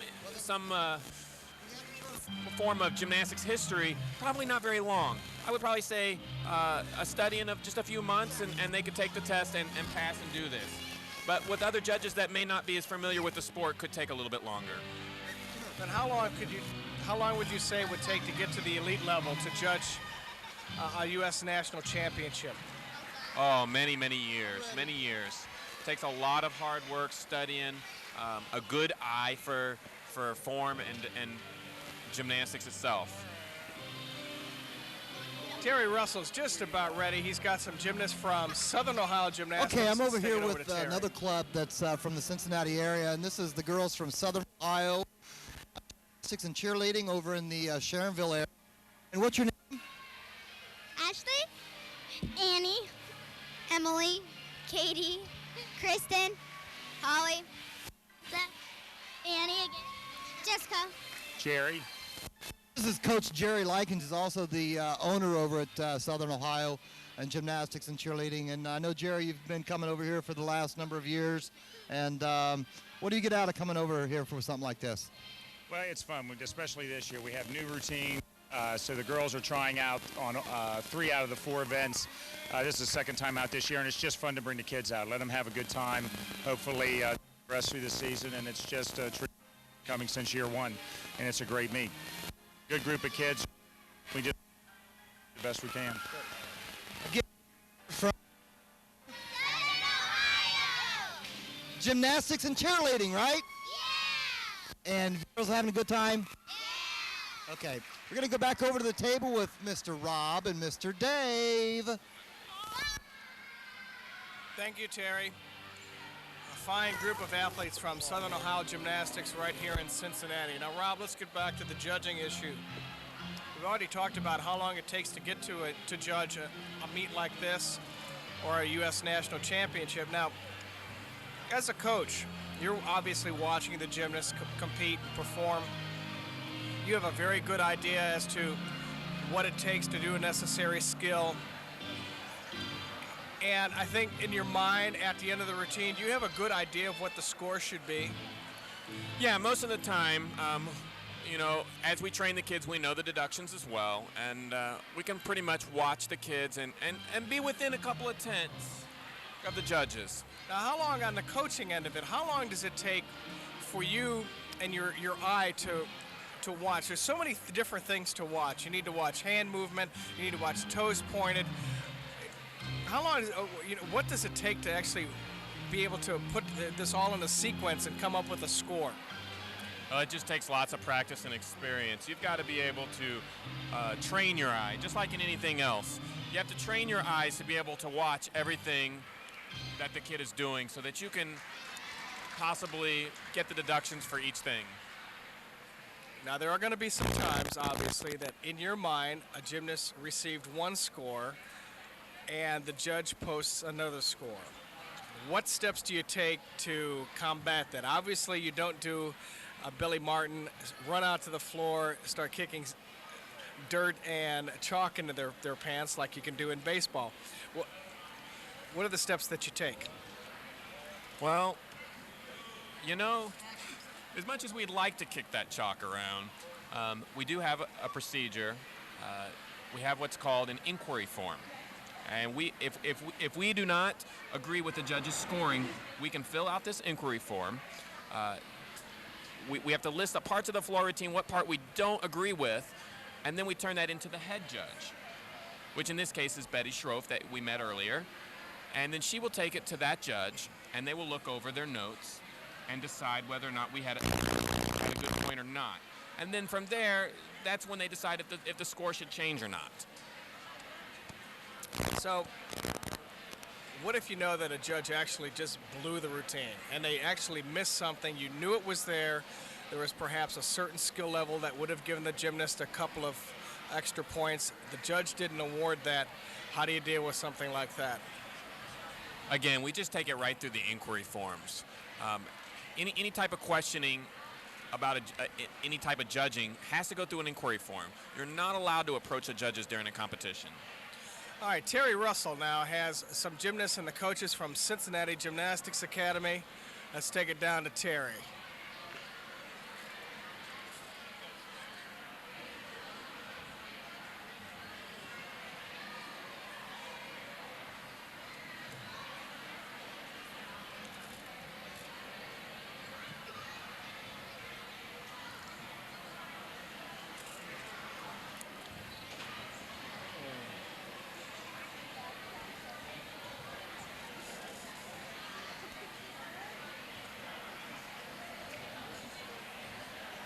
And I'm over here with a new coach from Cincinnati Gymnastics, and your name is? Chris Burdett. And we have Coach Sharon Litchie, and she's been this is her first year at level 6 coach for a while, but she's been the level 5 coach for a while. So some of these girls here down in front of me know who she is and know what kind of things that she expects as a coach. So I'm gonna go around the horn here, and girls are gonna introduce yourselves. Lara Walsh, Laura Bartlett, Caitlin Krieger, Rachel Tracy, Emily Kidman, Stacy Deaton, Jessica Litzler, Ashley Bunger, Tessa Bataclat, Lindsay Sakai. This is your first year at the Blue Chip, Chris. What do you think? Gymnastics is really tough this first compulsory year, so they're adapting these routines really, really well. CGA's been working real hard. These girls have worked especially hard on the floor and the vault, so our scores are looking really good on those two events, especially today. Good. And Sharon, I know you've got gymnastics in the blood. I got your husband over there on the mic helping me out today. And what kind of things are you looking at when you get into a large meet like this? Well, you know, we want to have the fun in gymnastics. We want to keep gymnastics fun, but at the same time, we want to work hard and do our best, and that's what we're working on. It's just doing our best at a meet like this. Okay, we're going to take a break now, and this is the third rotation. And this was Coach level 6 head coach Sharon Litchie from Cincinnati Gymnastics. And good luck for the girls and the rest of the meet. Okay, we're going to take a break now, and we'll be back to you with Waycross Community Media Sports telecast of the Blue Chip Gymnastics meet.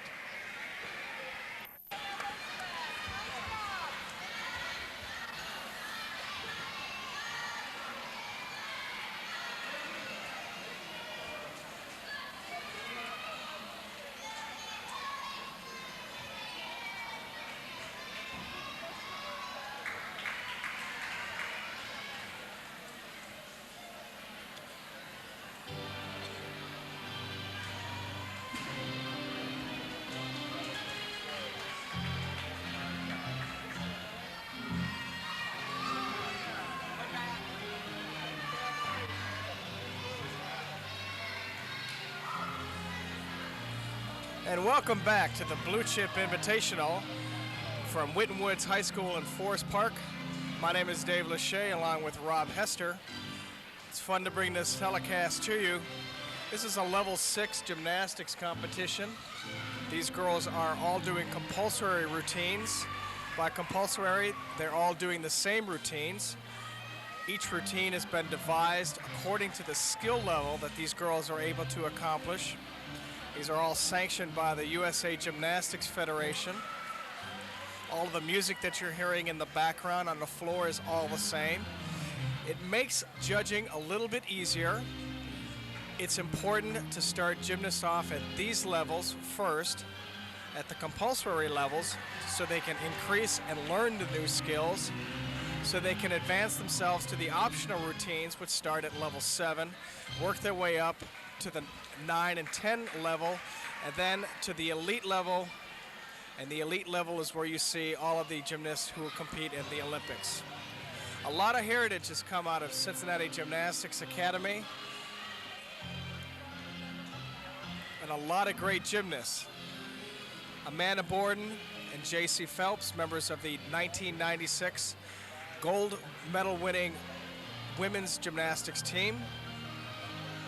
Karen and Christy Litchie, who are both competing for the University of Georgia. And the University of Georgia is currently ranked number 1 in the country right now. And they're looking to have a great season. Also a member of the University of Georgia team, Sam Muehlman, who is a graduate of Cincinnati Gymnastics. CGA is located in Fairfield, Ohio. And the gym is owned and operated by Mary Lee Tracy, who also was a part of the 1996 Olympic gold medal women's gymnastics team. She was one of the coaches.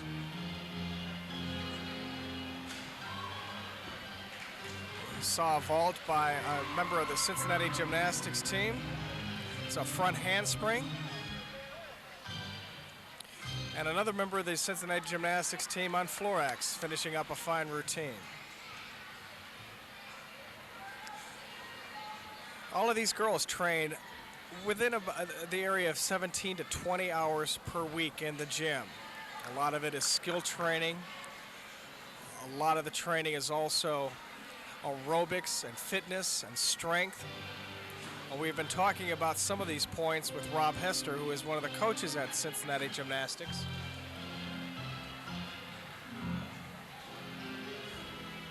He's a member of the Fitness Gymnastics Center squad. She's up on balance beam. This is a reminder that beam is only 4 inches wide. Just think about trying to walk down the street or 4 feet in the air on 4 inches of wood. It's a nice handstand and a nice dismount.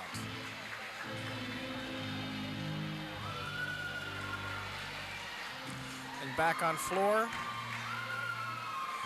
Many of you don't realize that there are springs under the floor. The floor is constructed of 3/4 inch plywood with 2-inch springs underneath. And then a covering of foam and carpeting is placed on top. The entire competition area of the floor is 40 feet by 40 feet.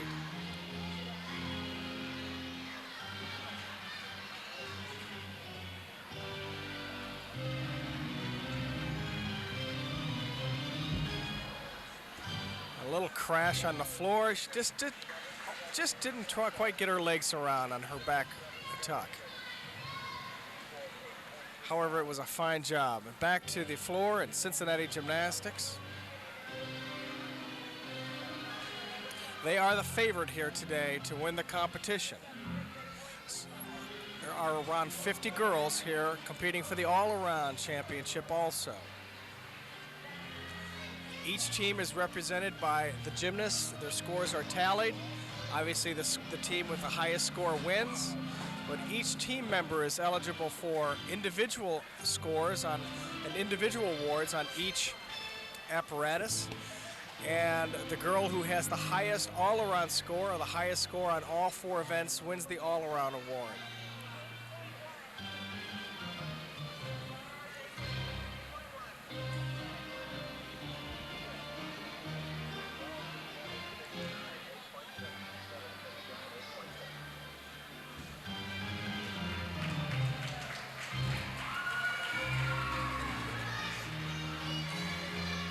Rob, let's talk a little bit about skill level and the coach's role in determining when a gymnast is ready to advance to another level.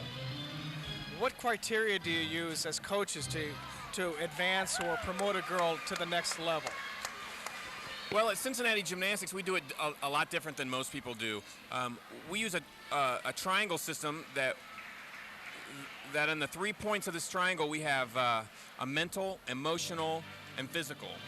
And we evaluate them on those 3 things. We make sure that not only are they physically ready to move on to the next step, but mentally and emotionally as well. Are they going to be able to handle the harder training? Are they going to be able to handle the pressure in the competition? It's really hard to base that, and it's really hard to make a decision on that unless you really know the kids well. Let's talk about the mental part of this triangle. I mean, I think we've covered a lot of the physical points with conditioning, strength, nutrition, flexibility, skill level, and conditioning. Let's talk about the mental part. To be a gymnast, to go through the training 17 to 20 hours a week at this level, and I know the elites are up around the 30 to 40 to sometime the 50-hour range. Obviously, these girls give up a lot. That's correct. And they give up a lot of their personal life. Maybe not at this level, but when they get up to the 9s and the 10s and the elite level, there are things that they miss at school. There are activities that they miss with their with their friends. How does this affect their mental well-being, and how do you deal with this as coaches? Well, we really don't see a big effect in their emotional or mental stability of that. A lot of the only difference is instead of being their friends at school, they're just with their friends at the gym. So they still have an outside life other than just gymnastics. But as the levels increase, as they get higher, some of the kids even stop going to school. They get homeschooled, and that just shows the dedication and the commitment that it takes to be successful at a sport like this. How do you deal with a gymnast, and are there any telltale signs of a gymnast that's having some emotional problems? Maybe they're getting behind in school, maybe they miss trying to do some of the activities. Yeah, you see a lot of that. You see some kids that have a hard time. Maybe they're slacking in schoolwork, or maybe they're slacking in their gymnastics as far as conditioning or flexibility, or even some of the skills. You're going to see kind of a fading away of the athlete. And a lot of times, when we notice something along those lines, we'll just sit down with the athlete just to make sure that this is something they still want to continue to do, and help them get through their problems. How important is the parent's role in this triangle? Very important. The parent has to act like a cheerleader, has to really, really cheer their child on and give them a lot of support. How much is too much coaching from the sidelines, so to speak, by the parents? Well, a lot of times, any coaching is too much coaching. Everything is so technical nowadays that if you don't know what you're talking about, you can really increase the difficulty of the child with their learning skills and so on and so forth. I think that the parents' main role in their child's life is to be their number one cheerleader. How much space should you give an athlete, a child athlete, if you're a parent? I think we just need to remember that the child is in the sport for themselves, and they're not in it for anybody else.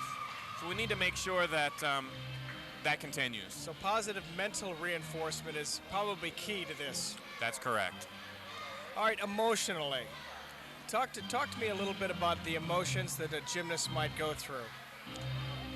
The gymnast can go through a lot of emotions. Sometimes they're going to feel stuck. So stuck in a level that they're not going to be able to advance to the next level. That's correct. And it doesn't just have to be a level. They can feel stuck in a certain skill.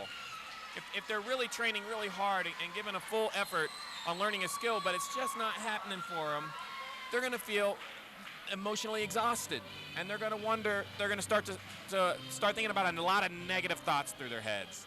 And that's when it's the parents' job and our job as coaches to reinforce a lot of positive feedback for them. We don't ever want the children to give up. It's still, everything is still possible. They need to keep trying, and they need to get stronger and more flexible. Break down why it's so difficult for them to do the thing they're doing. And emotionally, that's very tough on a child.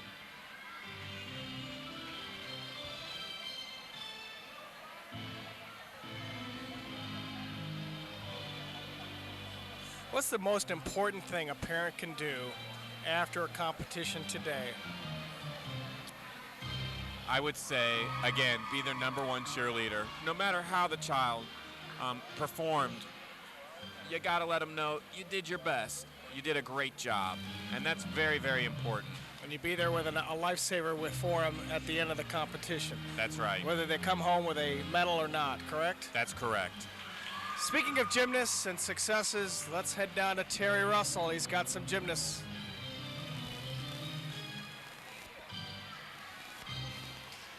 And I'm over here with some young ladies from Fitness Gymnastics Center in Columbus, Ohio.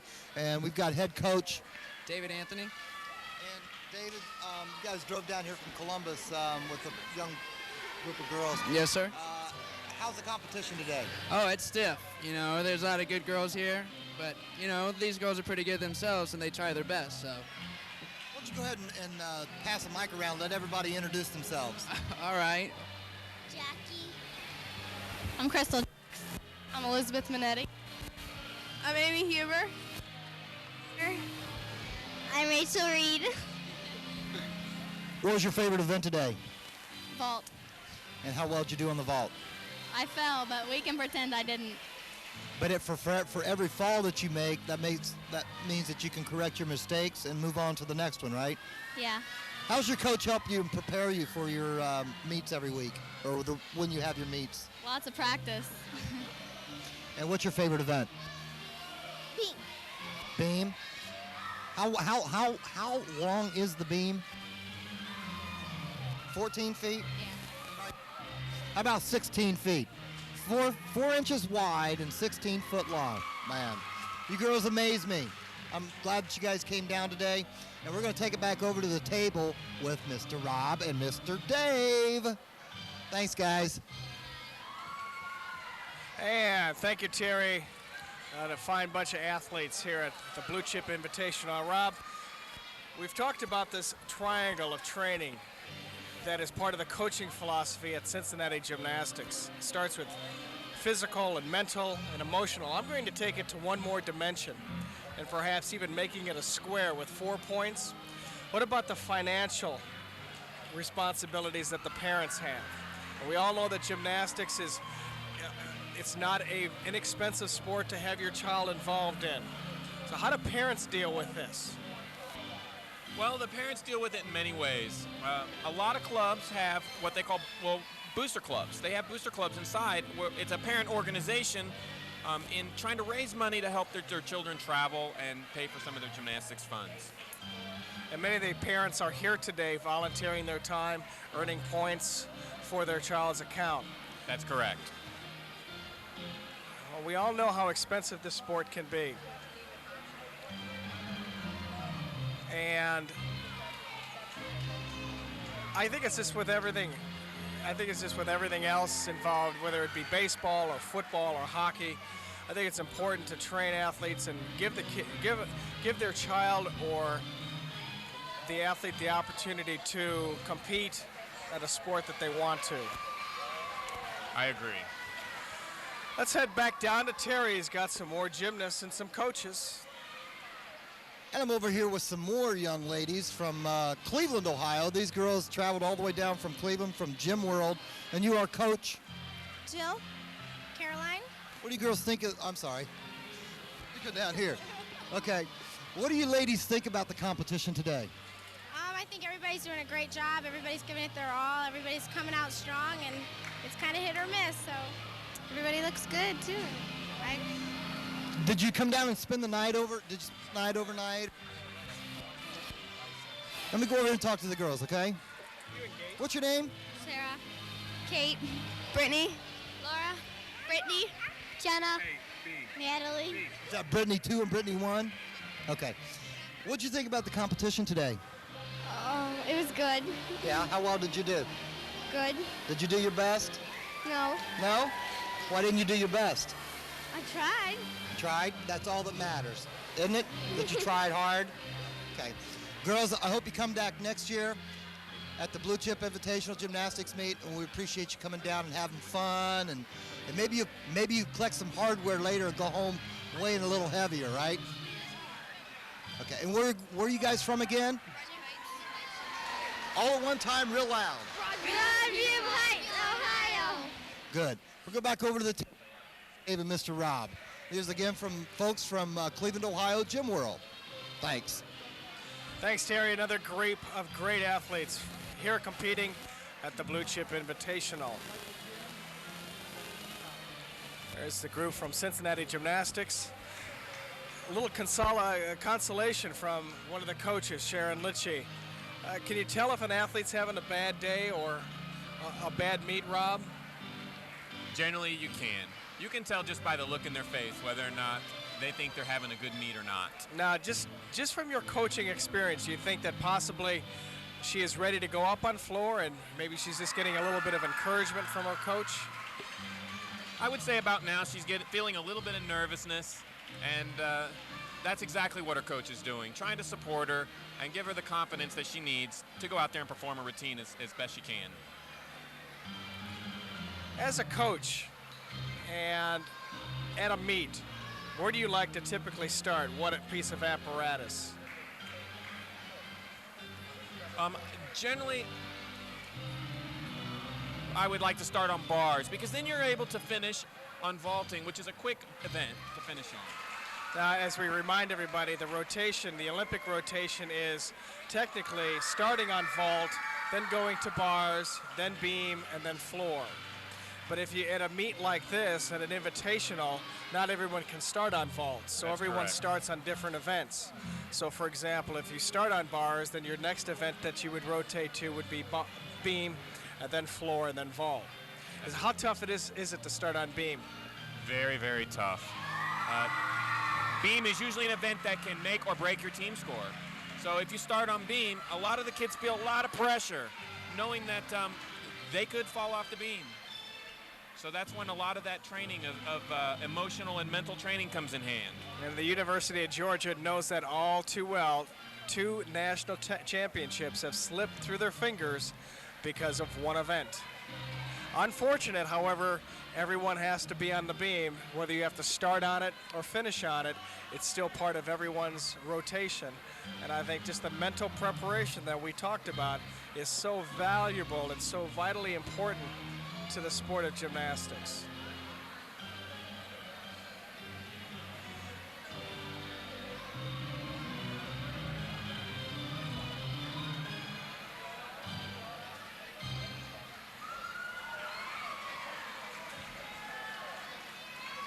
Now you saw a gymnast on the beam just kind of fall off. Is it easier to, do you train your gymnasts with a certain skill or a certain ability to try to stay on the beam? Or a lot of times we like to teach them to fight, to stay on the beam at any cost. But that can also cause deductions. Judges look at that and they see you wobble back and forth, or any movements that are not choreographed in the beam routine, and they can take deductions on that as well.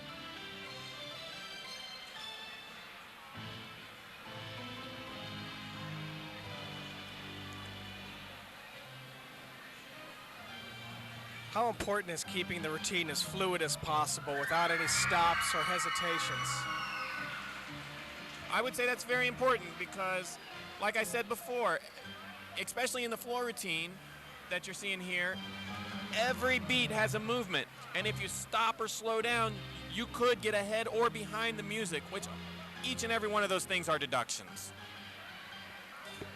Now the point system still starts at a 10, and all of the deductions are taken from there, correct? That's correct. Is there bonus points awarded at the compulsory level as in the optional level? No, there's not. And even in the beginning optional level, there are no bonus points awarded. And by bonus points, a gymnast at a higher level earns bonus points by doing a certain skill or certain combination of skills? That's correct. So give us an example of a skill that would be worth X amount of points and then maybe doubled or increased to bonus points. Can you do that? I sure can. On the floor exercise, if you do a forward flip in a stretched position, in a totally straight body position, which is called the layout a front position. layout, they will get awarded what we call a value of a C. Now, all values of skills are rated by A being the easiest and E being the hardest, and that's where it stops. If you combine some of these skills, you can get bonus. So if you do your forward stretch salto, which is a front layout, if you do 2 of those in a row, that's 2 C's, which can award you 2/10 of bonus. And how does that help a gymnast score? In other words, if they would miss a certain skill during their routine, they're able to earn some extra bonus points, correct? That's correct. And also, unlike compulsory, the optionals start at a lower start value, meaning that they don't start at a 10.0. They start at a 9.7 at level 9, and then they start at a 9.5 at level 10. And they have to award so much bonus to get that 10.0 start value. So in other words, if their start value, which you're calling it, is a 9.5, if they did an absolutely perfect routine with no bonus points involved, the best they could get would be a 9.5. That is correct.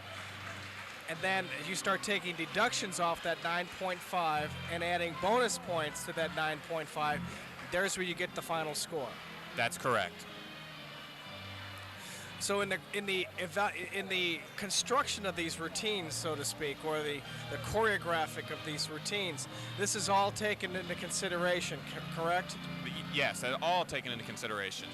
And are coaches able to do the choreography of a routine, or is that usually done by a clinician or an outside source? Most of the time by an outside source, someone that specializes in that particular field. Terry, let's hand it down to Terry. He's got a couple of more gymnasts that he wants to talk to. Yes, ma'am. I'm over here with a club from Columbus, Ohio, Universal Gymnasts. I'm here with head coach. Jerry Quick. And what did you think of the competition today? Stiff, and it's real tough because it's new routines, and judges are very tough on the kids. So getting that 8 on beam is like getting a 9 last year. Right. And doesn't that come with the repetition of learning the routines and things like that, being this is the first year of all new routines? Yes, definitely. And they're expecting better technique now with the children, so they have to be better. They don't just make a cartwheel on beam, they have to do it correctly. Okay, we're going to go over to the girls, our gymnasts over here. I'm going to hand you the mic. Introduce yourself, okay? My name is Emily. My name is Sarah Samuels. My name is Danielle Ewart. Allison Benedum. Ashley Klinker. Amanda Murphy. Whitney Ferguson. Laura Lee Spinkley. Nicole Paroli. Megan Murphy. Anna Unchuriner. I got a very special guy over here. This is the scorekeeper. I'm going to tell you what, if you don't write them down right, they're going to get you, aren't they? What's your name? Alex Samuels. You girls, where are you from? Columbus, Ohio. Universal. What gym club do you girls come from? Universal Gymnastics. And that's in Columbus, Ohio. And this is the end of your competition today, isn't it? Yeah. What's your favorite event? Vault. And there you heard it from the vault. She's got the 10.0 force. We're going to go back over to the table with Mr. Dave and Mr. Rob.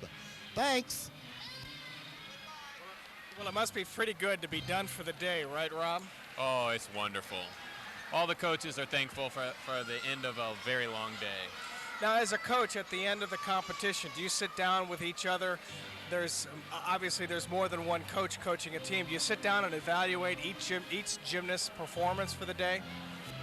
Generally, that would depend on how the coaching is structured at your facility. At Cincinnati Gymnastics, yes, we sit down and we discuss each individual kid and their performance on each individual event, and what can we do to improve that. Are you making mental notes during the competition and during each gymnast's routine? I mean, let's say, for example, Cincinnati Gymnastics in one squad, they have 13 girls times 4. That's 4 routines. That's a lot of routines to try to remember. How do you physically do that? Well, once you started working with the children for as many hours as we do, a lot of times you do remember that very easily. And then a lot of times some of the coaches will make quick marks on a paper. If you ever see a coach look like he's writing down something, that's probably what he's doing. Well, let me ask you this question. You see the kids day in and day out in the gym. You pretty much have an idea of how they're going to look the day of competition, correct? That's correct. And have you ever in your coaching career, have you ever had an athlete that really didn't look good in the gym and all of a sudden competition just blew you away? That happens all of the time, and we just can't figure it out. A lot of times a kid will come in and they'll train and they just won't look that good in practice, but as soon as the competition, the spotlight gets put on them, they start to shine. On the other hand, do you have athletes in the gym that are probably having one of the best career weeks of their life and go to the meet and actually bomb themselves to death? That happens as well. A lot of times the kids have a hard time dealing with the pressure. When they look up and see all the people watching them, that's just a little more than they're used to handling.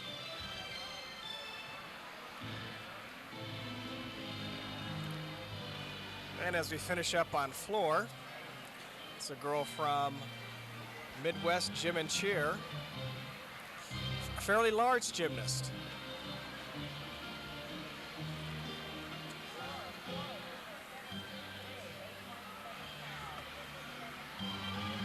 How many judges are judging each apparatus today, Rob?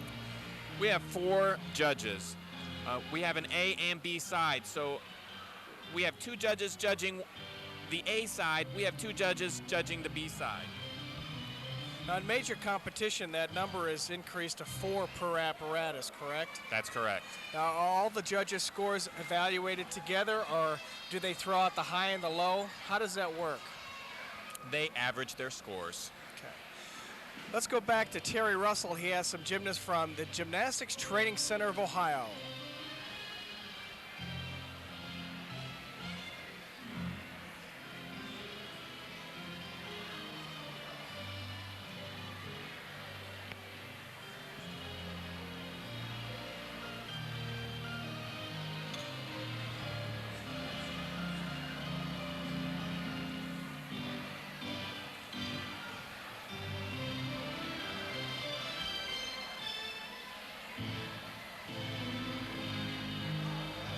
We'll go to Terry in just a few seconds.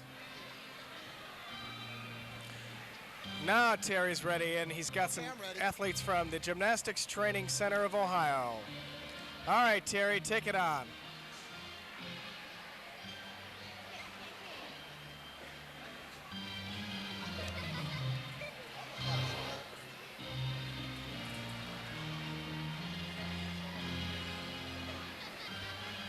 And I'm over here with another young group from GTCO, that's Gymnastics Training Center of Ohio, and they're located up in Franklin, Ohio. And your name is? Jamie, Kimmy, Aaron, Tara. What's your favorite event? Vault and beam, floor. Girls have a good time today? Yeah. Did you? Did you really perform your all? Yeah. Good. Okay. Over here with the coach from GTCO. How's the competition? It's wonderful. They're doing very good. Okay, and that's heard it from the GTCO head coach, Jennifer. Back over to the Kathleen, I'm sorry. Back over to the table. Thanks, Terry. Another fine job by the gymnast from the Gymnastics Training Center of Ohio. Chemistry class led me to a life of crime. I catch murderers, rapists, and thieves with a microscope. Help your daughter become a scientist. Instead of a tea set, get her a chemistry set. Look at the boring job I got from being a science nerd. Expect the best from a girl. That's what you'll get.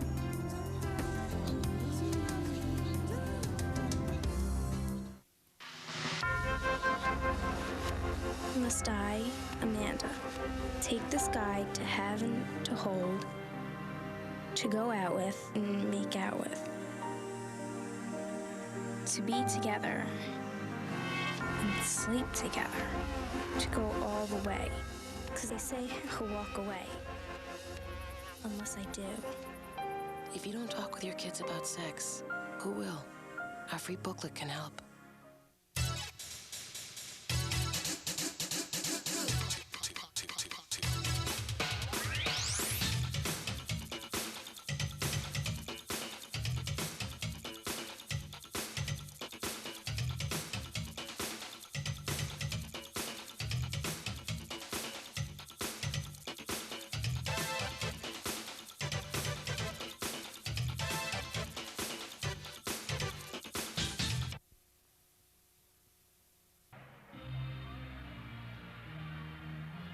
And we're watching a girl from Mid-America Gymnastics.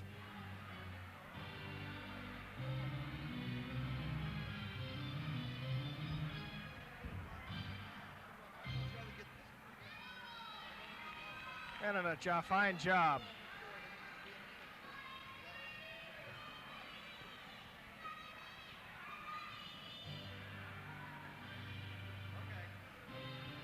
A little bit of words of encouragement from her coach.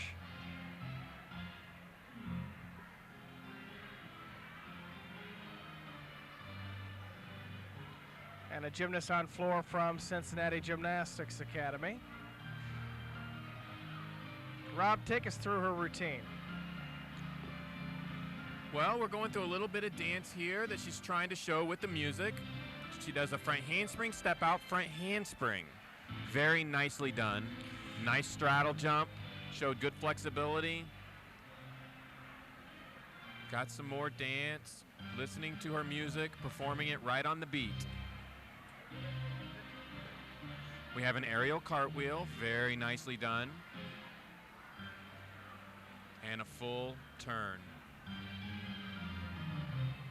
Very nice. We have a good leap. Shows good height, good flexibility, 180-degree splits.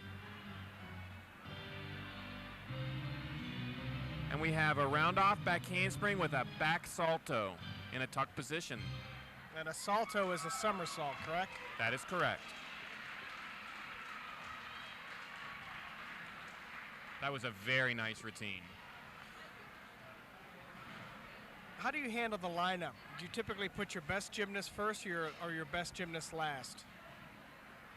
Typically, we put our best gymnast last.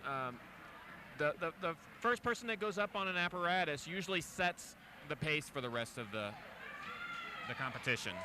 So if you have someone that's really strong and you put them first, then the judging's going to be a lot harder.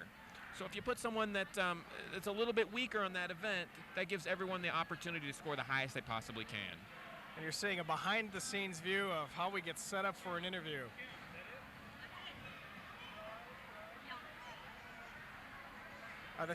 Robert, the scores typically higher at the beginning of a meet or towards the end?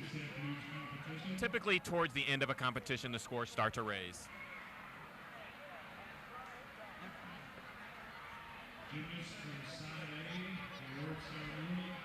And this pretty much wraps up the competition for today. We're going to have one last interview by Terry. He's got the group from Cincinnati Gymnastics Academy. This is the...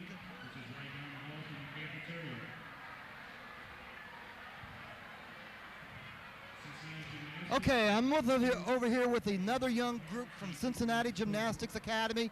And what's your name? Amy Peel, Molly McCormick, Elizabeth Theobald, Lizzie Mazzaro, Laura Boone, Lynette Moorhead, Kelly McCollum, Ashley Stinson, Sarah Brown, Grace Uniac, Jessica Downs, Andrea DeBoard, Heather Mahikis.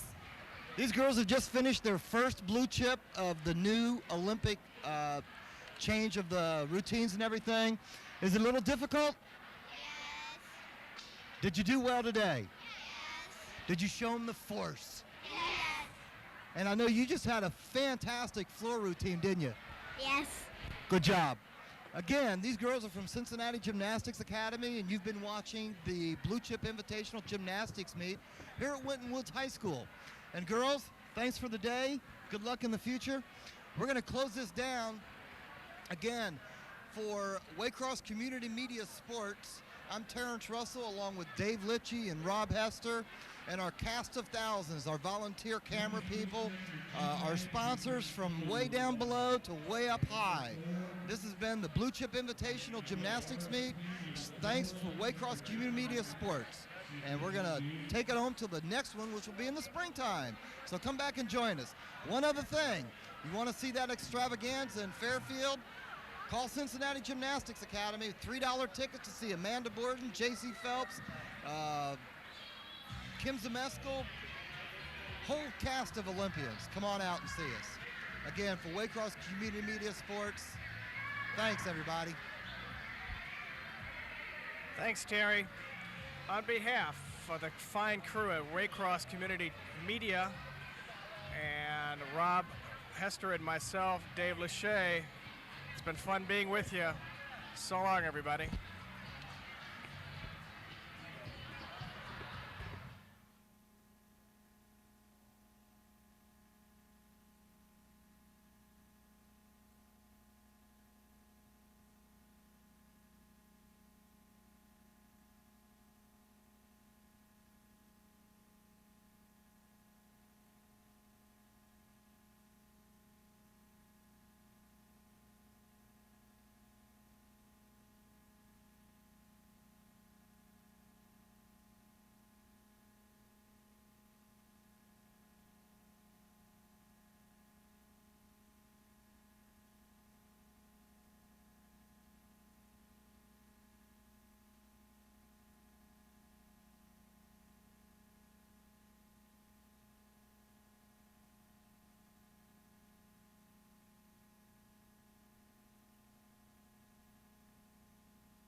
This has been a production of the Waycross Community Media, the Access Partnership of Forest Park, Green Hills, and Springfield Township.